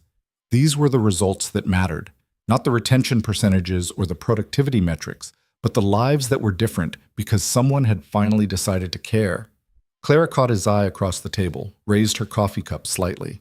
A silent acknowledgement of what they'd built together. He raised his own cup in response. That night, when he got home, Mia was waiting with a drawing she'd made at school. It was the 2 of them, stick figures holding hands, with a sun in the corner and flowers scattered around. It's us, she said proudly. You and me. I love it. He hung it on the fridge with the others. How was school? Good. We learned about volcanoes. Did you know they're made of melted rock? I did know that. Also, Sophie's mom said you have a new job. Is that true? Yeah, I'm working at the place I used to work before you were born. Do you like it better than the hospital? Adrian thought about it. The hospital had been safe, predictable, a place where he could hide and heal and keep his head down. This new job was harder, more complicated, more exposed, but it mattered in ways the hospital never had. Yes, he said. I do. Good. She went back to her coloring. I'm glad you're happy, Daddy. He looked at her, at the way she hummed while she colored, at the unselfconscious ease of someone who'd never had to question whether the people around her would be there when she needed them. That's what he was fighting for. Not just for himself, not even just for the employees at Clara's company, but for every kid like Mia who deserved parents who weren't being ground down by systems that didn't care. The weeks that followed were busy. Adrian worked with Clara and the new employee advisory board to refine policies, address gaps, handle the inevitable problems that came up.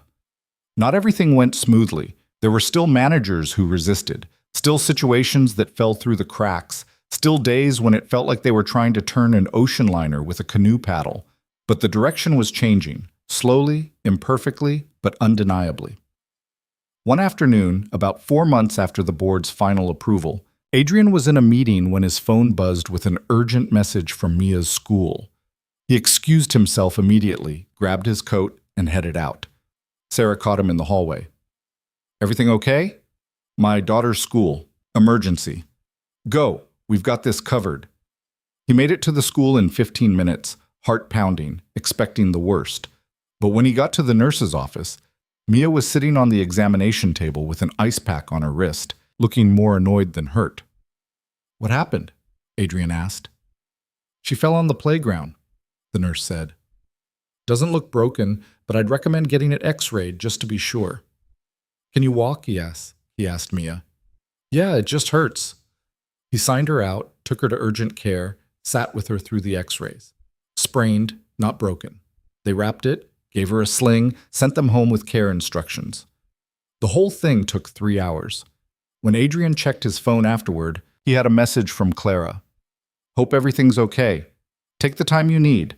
No questions about when he'd be back. No frustration about the missed meeting, just concern and space." He typed back, "She's fine, sprained wrist, thanks." That was the difference. That was what they'd built. He took Mia home, got her settled on the couch with her favorite movie and a bowl of popcorn, and sat beside her, her good hand in his. "Does it hurt a lot?" he asked.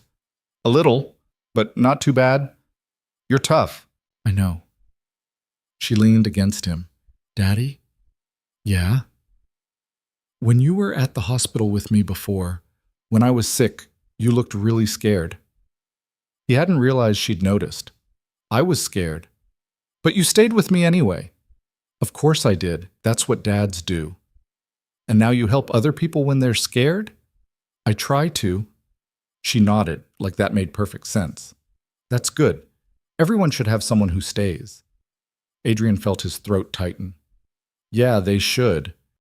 She went back to watching the movie, and he stayed beside her, thinking about all the people who didn't have someone who stayed. All the people who'd been left to figure it out alone, the way he'd been. But not anymore. Not if he had anything to say about it.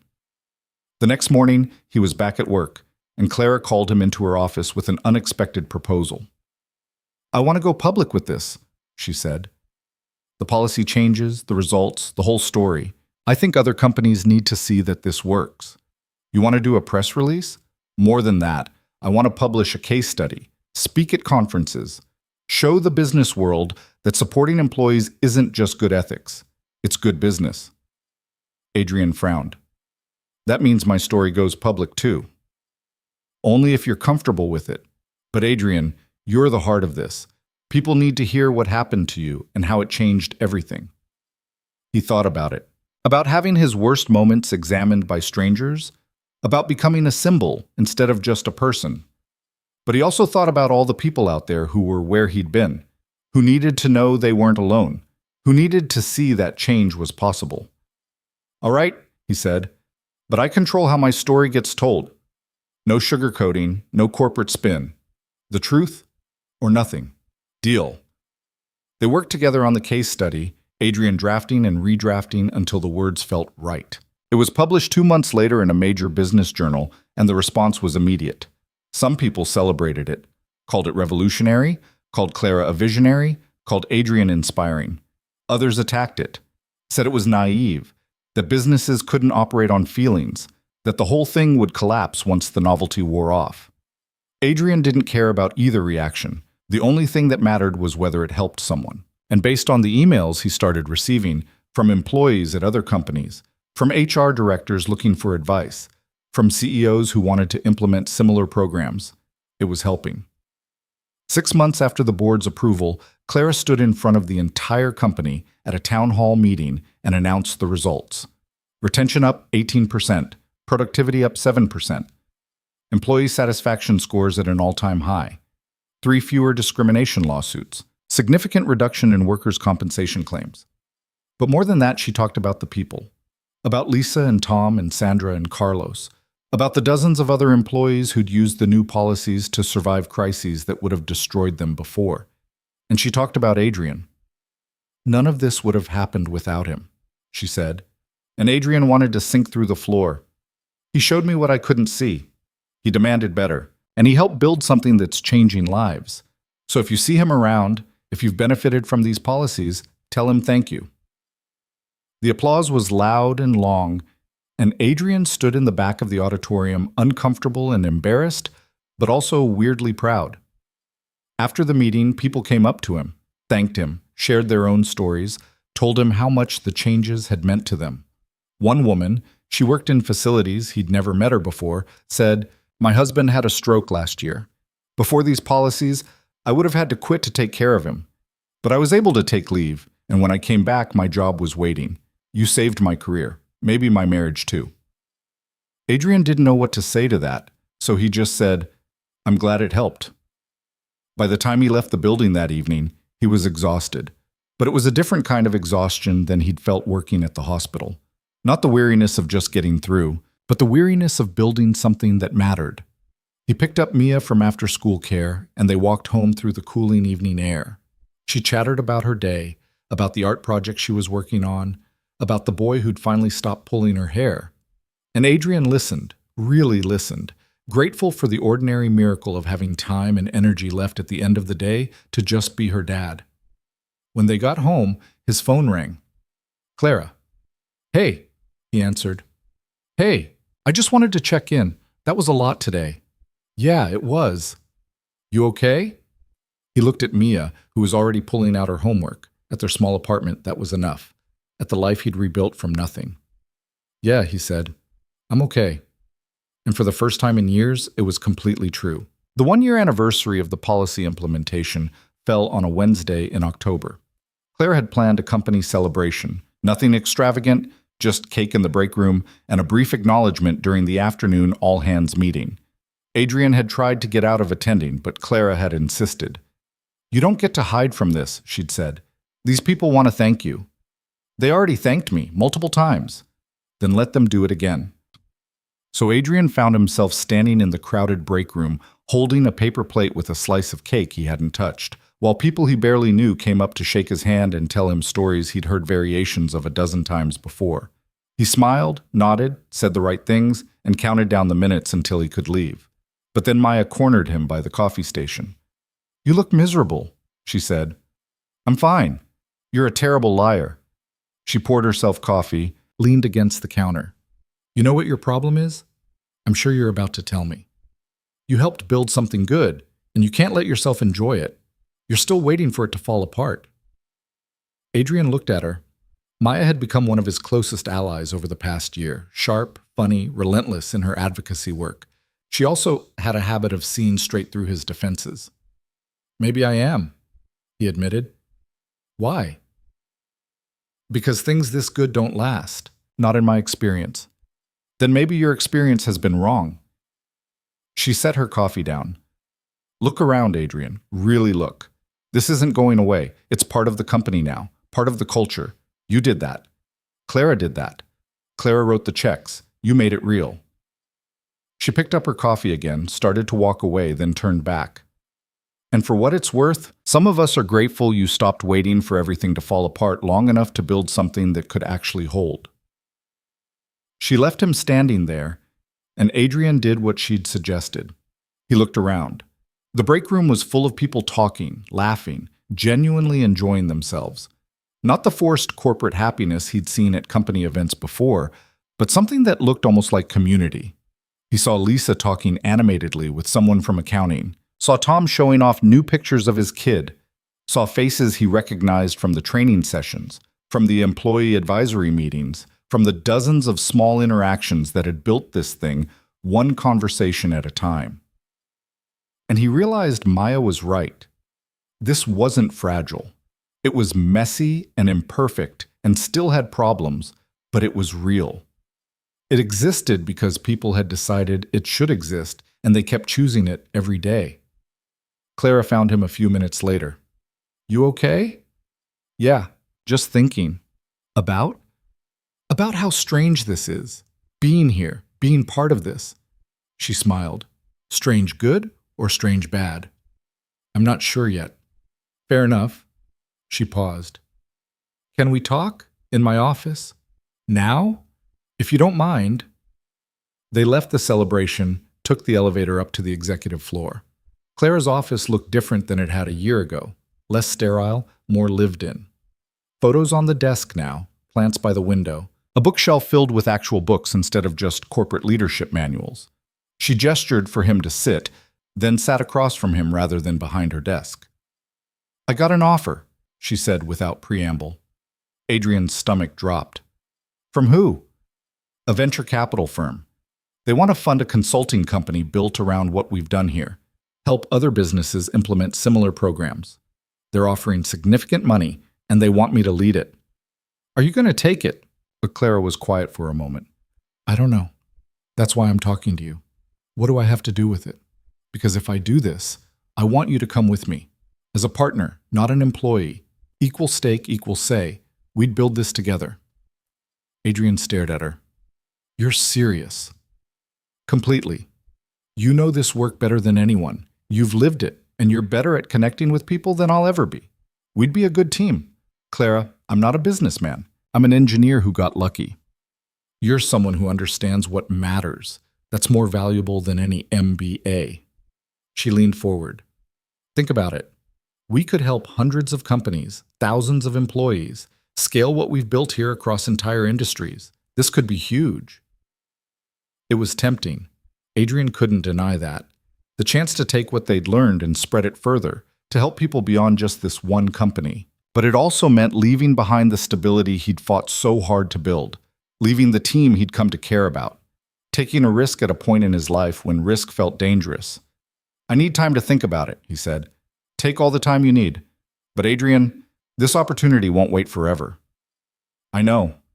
He left her office feeling off balance, went back to his desk, tried to focus on work, failed completely. By the time his shift ended, he'd accomplished almost nothing. He picked up Mia from school, and they walked home through streets turning gold with autumn leaves. She was talking about the science project she was starting, something about ecosystems and food chains, but Adrian was only half listening. "Daddy, you're not paying attention," she said. "Sorry, what did you say?" "I said Mrs. Patterson wants us to pick an animal to research. I'm thinking about penguins because we already learned about them, but Sophie says I should pick something different. What do you think?" "I think you should pick whatever interests you." "That's not helpful." "Sure it is. If you're interested in penguins, research penguins. Don't let Sophie talk you out of it just because she thinks you should do something else." Mia considered this. "But what if she's right? What if I should try something new?" Adrian stopped walking, crouched down to her level. "Here's the thing about trying new things. Sometimes they're great. Sometimes they're terrible. But you won't know until you try. And even if they don't work out, at least you'll know. You won't spend the rest of your life wondering what might have happened." She tilted her head. "Are we still talking about penguins?" He smiled. "Maybe not entirely." "Is something bothering you?" "Just thinking about some decisions I need to make." "Are they hard decisions?" "Yeah, they are." "Then maybe you should do what you just told me. Pick what interests you, even if it's scary. Out of the mouths of 6-year-olds. You're pretty smart, you know that?" "I know." She took his hand. "Come on, I'm hungry." That night, after Mia was asleep, Adrian sat at the kitchen table with a cup of coffee and his laptop. He pulled up the offer Clara had forwarded him, a detailed proposal from the venture capital firm, complete with projections and timelines and all the corporate jargon that made his head hurt. But beneath the jargon, the core idea was sound. There was a real need for this kind of work. Real potential to make a difference on a scale that felt almost incomprehensible. The question was whether he was the person to do it. His phone buzzed. A text from Sarah. Heard Clara might be leaving. Please tell me you're not going with her. He typed back. Where'd you hear that? Office gossip. You know how it is. Is it true? She got an offer. Hasn't decided yet. And you? Adrian stared at the question. Haven't decided either. For what it's worth, I hope you stay. The team needs you. Hell, I need you. You're the only person around here who keeps me sane. He smiled despite himself. You'd be fine without me. Probably, but I'd rather not find out. They texted back and forth for a few more minutes, then Sarah signed off, and Adrian was left alone with his thoughts again. He thought about the past year, about Lisa and Tom and Sandra and all the other people whose lives had changed because someone finally decided to see them, about the policies that were now just part of how the company operated, so embedded that removing them would require active destruction rather than passive neglect. He thought about Mia, about the stability they'd finally found, about whether he had the right to risk that for something uncertain. And he thought about Emma, about what she would have said if she were here. She'd always been the brave one, the one who pushed him to take chances, to believe in possibilities instead of just surviving day to day. She'd have told him to go for it, to take the leap, to trust that he'd figure it out. But she wasn't here, and he had to make this decision alone. The next Saturday, Adrian met Clara at their old booth in the diner. It had become a tradition, Saturday mornings, coffee, and conversation, even after the crisis had passed and the policies were established. A way to check in, to process, to maintain the connection that had somehow shifted from professional to something that looked almost like friendship. Rita brought coffee without asking, and they sat in comfortable silence for a few minutes before Clara spoke. Have you thought about the offer? I haven't thought about much else. And? Adrian wrapped his hands around his coffee mug. I want to say yes. The work matters. The potential impact is huge, and I trust you to do it right. But I have a daughter who needs stability. I have a team that's counting on me.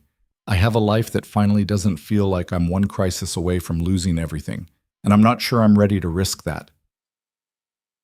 Clara nodded slowly. I get it, and for what it's worth, I'm not sure I'm ready either. This company, it's mine. I built it, I saved it, I transformed it. Leaving feels like abandoning something I'm responsible for. So why are you considering it? Because staying feels safe, and I've learned that safe isn't always the same as right. She took a sip of coffee. You taught me that. You showed me that sometimes the right thing is the hard thing, the uncomfortable thing, the thing that requires you to trust that the systems you've built will hold even when you're not there to prop them up. That's different. Is it? We've spent a year building something that's supposed to outlast us, something that's supposed to be sustainable regardless of who's in charge. If we don't trust it enough to walk away, what does that say about what we've built? Adrian hadn't thought about it that way. You think we need to leave to prove it works? I think we need to leave to let it become what it's supposed to be. A culture, not a program. Something that exists because people believe in it, not because we're standing there enforcing it. And if it falls apart when we're gone, then it was never going to last anyway. She met his eyes. But I don't think it will. Do you? He thought about Maya and James and Keisha, who'd taken the advocate roles and made them into something stronger than anything he'd imagined. Thought about Sarah and the other managers who'd bought in, who'd transformed their teams. Thought about the employee advisory board, which had become a real force for change rather than just a corporate checkbox. No, he said. I don't think it will fall apart. So the question isn't whether the company will be okay without us. It's whether we're okay with missing what comes next if we stay. Adrian leaned back against the booth. When did you get so wise? I've been taking notes from you for the past year. Terrible source material. She smiled. The worst. So what do you say? Partners? He should have said no. Should have chosen the safe path, the stable income, the predictable future. Should have protected what he'd rebuilt instead of risking it on something uncertain. But Mia's words echoed in his head. Pick what interests you, even if it's scary. Yeah, he said. Partners. Claire's face lit up in a way he'd never seen before. Genuine joy, unfiltered by corporate professionalism. Really? Really, but I have conditions. Of course you do. I need flexible hours. I need to be able to pick up my daughter from school. I need healthcare that doesn't require me to mortgage my life if something goes wrong. And I need a guarantee that if this thing implodes, I have a safety net. Done, done, done, and done. Anything else? Yeah. We do this right. No cutting corners, no compromising on the values we've spent a year building. If we're going to help other companies, we help them do it the right way. Even if it's harder, even if it takes longer. I wouldn't have it any other way. They shook hands across the table, and Adrian felt the weight of the decision settle into something that felt less like fear and more like purpose. The next few weeks were a blur of planning. Clara gave her notice to the board, which went about as well as expected. Richard was furious. Janet was disappointed. The others were split between supportive and concerned. But Clara held firm, and eventually they accepted it. Finding her replacement took time. They needed someone who understood what they'd built, who wouldn't immediately dismantle it in favor of short-term profits. After weeks of interviews and debates, they settled on Patricia, the woman from customer service who'd approached Adrian after the training session. She'd been with the company for 20 years, understood its culture, and had proven herself capable of leading with compassion without sacrificing results. Adrian gave his notice to Sarah, who took it better than he'd expected. "I knew you wouldn't stay forever," she said. "You're too good at this to be stuck in one place." "I'm not that good." "You're better than you think, and you're going to help a lot of people." She paused. "Just promise me something." "What?" "Don't forget about us, about what we built here. It started with this company, but it can't end here." "It won't. That's the whole point." "Good." On Adrian's last day, the engineering team threw him a small goodbye party. Nothing fancy. Pizza in the conference room, a card everyone had signed, a gift certificate to a bookstore that Mia would probably raid within a week. Lisa gave a short speech that made Adrian deeply uncomfortable. "A year ago, I thought I was done. Thought I couldn't handle the pressure, couldn't survive in this industry. Then Adrian showed me that the problem wasn't me. It was the system. And he helped change the system. So thank you for seeing me, for fighting for me, for making it possible for all of us to do what we love without destroying ourselves in the process." People applauded, and Adrian mumbled something about it being a team effort, and everyone graciously pretended to believe him. Afterward, Tom pulled him aside. "My kids started talking last month. Real words, not just sounds. The therapists say it's because we've been consistent with the therapy, because I've been able to be there for the appointments instead of constantly juggling work. So thank you for that, for giving me the time to be the dad he needs." Adrian didn't know what to say to that. "I'm glad he's doing better." "He is. And it's because of what you did here." Tom shook his hand. "Don't forget that." Adrian left the building that evening feeling strange, lighter, maybe, or just different. He'd walked out of this place 4 years ago with nothing. Now he was walking out with something that looked like hope. Clara officially launched their consulting firm 2 months later. They called it Elevation Partners, which Adrian thought was a little too on the nose, but Clara insisted it accurately reflected their mission. They rented a small office space, hired a part-time assistant, and started reaching out to companies that had expressed interest after Clara's case study went public. The first few clients were small businesses, tech startups mostly, founded by people who'd experienced burnout firsthand and wanted to build something different. Adrian and Clara worked with them to develop policies, train managers, establish cultures that valued people as much as profits. It was hard work, harder than Adrian had expected. Every company had its own challenges, its own resistance to change, its own Derek who thought the whole thing was a waste of time. But they also had their own Lisas and Toms and Sandras, people who needed someone to fight for them. And slowly, the work started to pay off. Not just financially, though the business was stable, but in the stories they heard. The employee who'd been able to take leave for cancer treatment without losing their job. The manager who'd learned to see burnout before it became crisis. The CEO who'd realized their company's culture was driving away their best people and had decided to change. 6 months into the venture, they landed their first major client, a mid-sized manufacturing company with 3,000 employees and a reputation for chewing people up and spitting them out. The CEO had read about their work and reached out, admitting his company had a retention problem, and he didn't know how to fix it. Adrian and Clara spent a month on site, Interviewing employees, reviewing policies, sitting in on meetings. What they found was worse than either of them had expected. Mandatory overtime, inadequate safety protocols, managers who saw employees as expendable. But beneath the dysfunction, they also found people who wanted things to be better. They built a comprehensive transformation plan, new safety measures, revised scheduling policies, manager training, an employee feedback system. The CEO balked at the cost, and Adrian almost walked away. But Clara stood firm. "You asked us to fix this. This is how you fix it. You can implement these changes and build a company people want to work for. Or you can keep doing what you're doing and watch your best people leave for competitors who actually value them. Your choice." The CEO chose the changes. Implementing them took 6 months. There were setbacks, resistance, moments when it felt like nothing was working. But gradually, things shifted. Safety incidents decreased. Turnover slowed. Employee surveys showed increasing satisfaction. And productivity, the metric the CEO cared about most, actually improved. By the end of the year, the company had become one of Elevation Partners' best success stories. And more importantly, it had become a place where people could work without sacrificing their health, their families, or their sanity. Adrian thought about that a lot. About how much had changed in the 3 years since he'd stood in a hospital corridor and watched Clara Voss being rushed into emergency care. How a chance encounter had spiraled into something neither of them could have predicted. One evening, he was working late in the office when Clara knocked on his door. "Got a minute?" she asked. "Sure, what's up?" She sat in the chair across from his desk. They'd both insisted on small offices, both refused the corner spaces with views, and handed him a folder. "What's this?" "An invitation. There's a business conference in Chicago next month. They want us to speak. About the work we've been doing, about how to build sustainable employee-centered cultures. It's a big audience, could lead to more clients." Adrian flipped through the folder. "You want to do this?" "I think we should, but I wanted to check with you first." "Why?"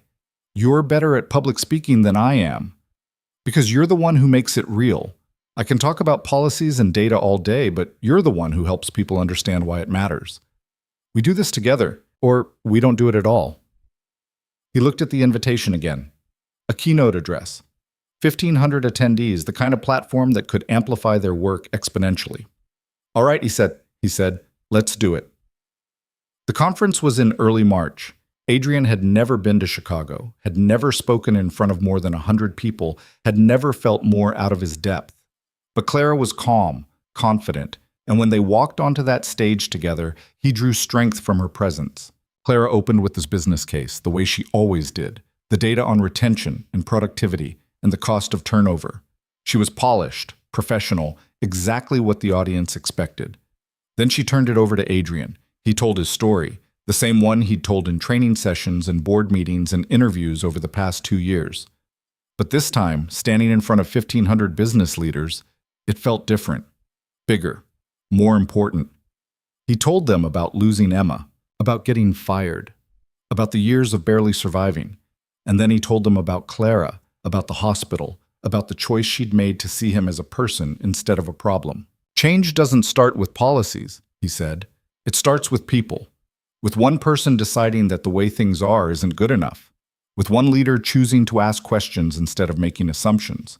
With one employee finding the courage to say, 'I'm drowning and I need help.' That's where it starts. Everything else, the policies, the programs, the systems, those are just tools. The real work is about deciding that people matter more than metrics, and then proving it every single day." The applause was thunderous. Afterward, people lined up to talk to them, CEOs who wanted to implement similar programs, HR directors who needed guidance, employees who'd heard the talk and wanted to thank them for putting words to experiences they'd thought were theirs alone. One woman, probably in her 50s, waited until everyone else had left before approaching Adrian. "I just wanted to say thank you," she said. "My company fired me 6 months ago. I'd been with them for 15 years, but I missed too much work taking care of my mother. They said I was no longer a good fit. I thought it was my fault, that I'd failed somehow." She paused, tears in her eyes.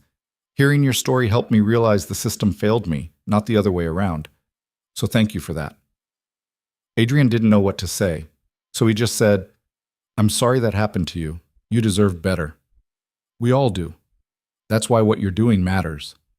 She walked away, and Adrian stood there feeling the weight of how many people were out there carrying stories like his, thinking they were alone in their struggle. Clara found him a few minutes later. "You okay?" "Yeah, just thinking." "About?" "About how much work there is still to do." "There's always more work, but we're doing it. That has to count for something." "It does." They flew back to the city the next day, and Adrian went straight from the airport to pick up Mia from school. She ran to him the way she always did, backpack bouncing, face bright. "How was your trip?" She asked. "Good, busy. How was school?" "We're doing our science presentations next week. I'm almost done with my penguin research." "I thought you were going to pick something different." "I changed my mind. Penguins are cool."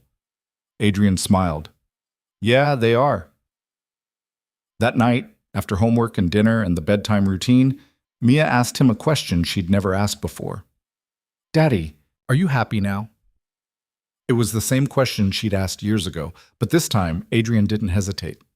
"Yeah, sweetheart, I am." "Good. You seem different, lighter." "Lighter how?" "I don't know, just lighter, like you're not carrying something heavy anymore." She was right. Somewhere along the way, he'd put down the weight he'd been carrying for so long. Not forgotten it. He'd never forget Emma, never forget the years of struggle, but he'd stopped letting it define him. "I think you're right," he said. "I think I did put something down." "What was it?" "The idea that I had to do everything alone, that asking for help was weakness, that surviving was the best I could hope for." "And now?" "Now I know better."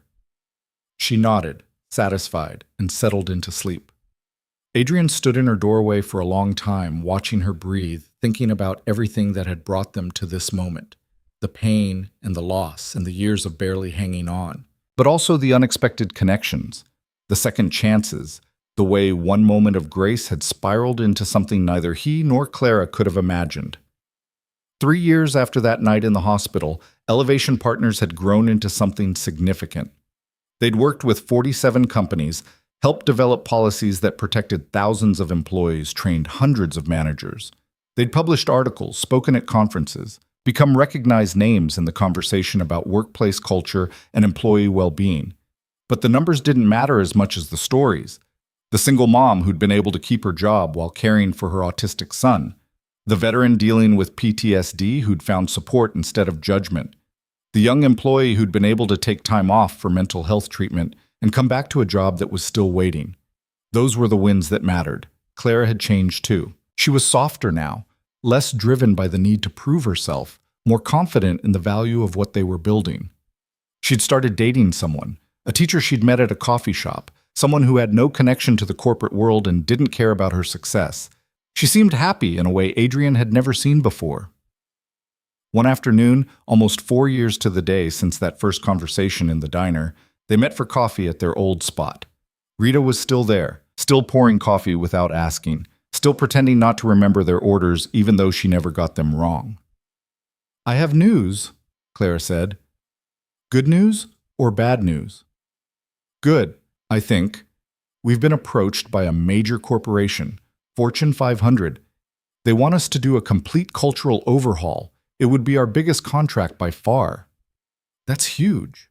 "It is, but it would also mean months of work, a lot of travel, a lot of time away from our other clients." "Are you asking if I think we should take it?" "I'm asking if you're ready for it. This is the kind of opportunity that could take us to the next level. But it's also going to be hard, exhausting, all-consuming for a while." Adrian thought about Mia, who was 9 now and thriving. Thought about the life they'd built, stable and good and enough. Thought about whether he was ready to disrupt that again, even temporarily, for work that mattered. "Yeah," he said. "I'm ready. Let's do it." They took the contract. It was every bit as hard as Clara had predicted. Long hours, difficult conversations, resistance at every level. But it was also rewarding in ways that surprised Adrian. Watching a massive organization slowly shift its culture, seeing thousands of employees gain protections they'd never had, knowing they were part of something that would outlast them. The work took 8 months. When it was done, Adrian was exhausted but satisfied. And then, unexpectedly, Richard called. Richard from Clara's old board, the one who'd fought them every step of the way, who'd abstained from the final vote, who'd made it clear he thought the whole thing was a mistake. "I owe you an apology," he said when Adrian picked up. "For what?" "For not seeing it. What you and Clara were building. I thought it was idealistic nonsense, thought it would bankrupt the company. But I was wrong." "What changed your mind?" "The results. 5 years of data showing that everything you said would happen actually happened. Retention up, productivity up, employee satisfaction through the roof, and the company's more profitable than it's ever been." He paused. "You proved me wrong, and I wanted to acknowledge that." "I appreciate that. I also wanted to ask if you'd be willing to consult with another company I'm involved with. They're having retention issues, and I think they could benefit from your approach." Adrian almost laughed. "You want to hire us?" "If you're willing." "Yeah, we're willing." They added Richard's company to their client list, and Adrian took a certain satisfaction in proving the skeptic wrong again. 5 years after the hospital, after the chance encounter that changed everything, Adrian stood in front of a room full of business leaders at a conference in Seattle and told his story one more time. But this time, it wasn't just about what had gone wrong. It was about what had gone right. About how one person's decision to see beyond the numbers had created ripples that were still spreading. About how systems could change when people chose to change them. About how the measure of a company or a life wasn't just profit or productivity, but the impact it had on the people within it. After the talk, a young man approached him, maybe mid-20s, nervous, holding a folder like it contained something precious. "Mr. Cole, I just wanted to thank you. I'm starting my own company, and I've been trying to figure out how to build it the right way from the beginning. Your work has been my blueprint." Adrian took the folder the young man offered, a business plan built around employee well-being, around flexibility, around treating people as the most valuable asset instead of the most replaceable one. "This is good," Adrian said. "Really good. You're going to do well." "I hope so. I just want to build something that doesn't break people." "Then you're already ahead of most people." The young man left, and Adrian thought about how far the ripples had spread. How many people were out there now, building companies differently, leading teams differently, treating employees differently, all because someone had decided the old way wasn't good enough. That night he called Clara. "I think we did it," he said. "Did what?" "What we set out to do. We changed things. Maybe not everything, but enough." Clara was quiet for a moment. "Yeah, I think we did. So what's next?" "I don't know. Keep doing the work, I guess. Help more companies. Train more leaders. Keep pushing." "Sounds exhausting." "It is, but it's also worth it." "Yeah, it is." 6 months later, Adrian stood in the crowd at a company celebration. Not Clara's old company, but one of their clients, marking their 2nd anniversary of implementing new policies. The CEO was giving a speech about culture and values and how much had changed, and Adrian listened with half his attention while Mia tugged on his sleeve. "Can we go soon?" she asked. "I have homework." "In a few minutes." "You always say that." "Because it's always true." She rolled her eyes but stayed beside him, and Adrian put his arm around her shoulders. The CEO finished his speech, and people applauded. Then someone from the audience stood up, one of the employees who'd been there from the beginning, who'd watched the company transform. "I just want to say something," she said. 5 years ago, I was ready to quit. This place was killing me. Long hours, no support, constant pressure. I thought that's just how work was supposed to be. Then the new policies came in, and everything changed. I got to take time off when my dad was sick. I got support when I was struggling with anxiety. I got treated like a person instead of a resource, and it saved me. So thank you. To everyone who fought for this, thank you for seeing us. The applause that followed was genuine, heartfelt, and Adrian felt something settle in his chest. Pride, maybe, or just gratitude that he'd been part of something that mattered. He and Mia left the celebration and walked through the city's streets as the sun set behind the buildings. She was talking about her science project, something about marine ecosystems this time, and Adrian listened, really listened, grateful for this moment of ordinary peace. "Daddy," she said. "Yeah? When I grow up, I want to do what you do, help people. You can help people lots of ways. You don't have to do it the way I do." "I know, but I like what you do. You make things better." "I try." "You do more than try."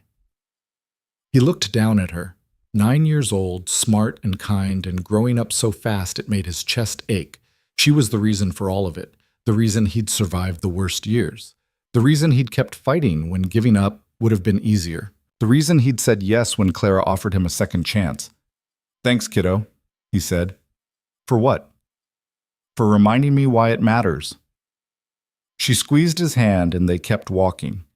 Years later, when people asked Adrian how it all started, he'd tell them about the hospital, about standing in a corridor at midnight, exhausted and worried about his daughter, and seeing Clara Voss wheeled past, about making the choice to check on her instead of walking away, about how that one moment of unexpected grace had spiraled into everything that came after.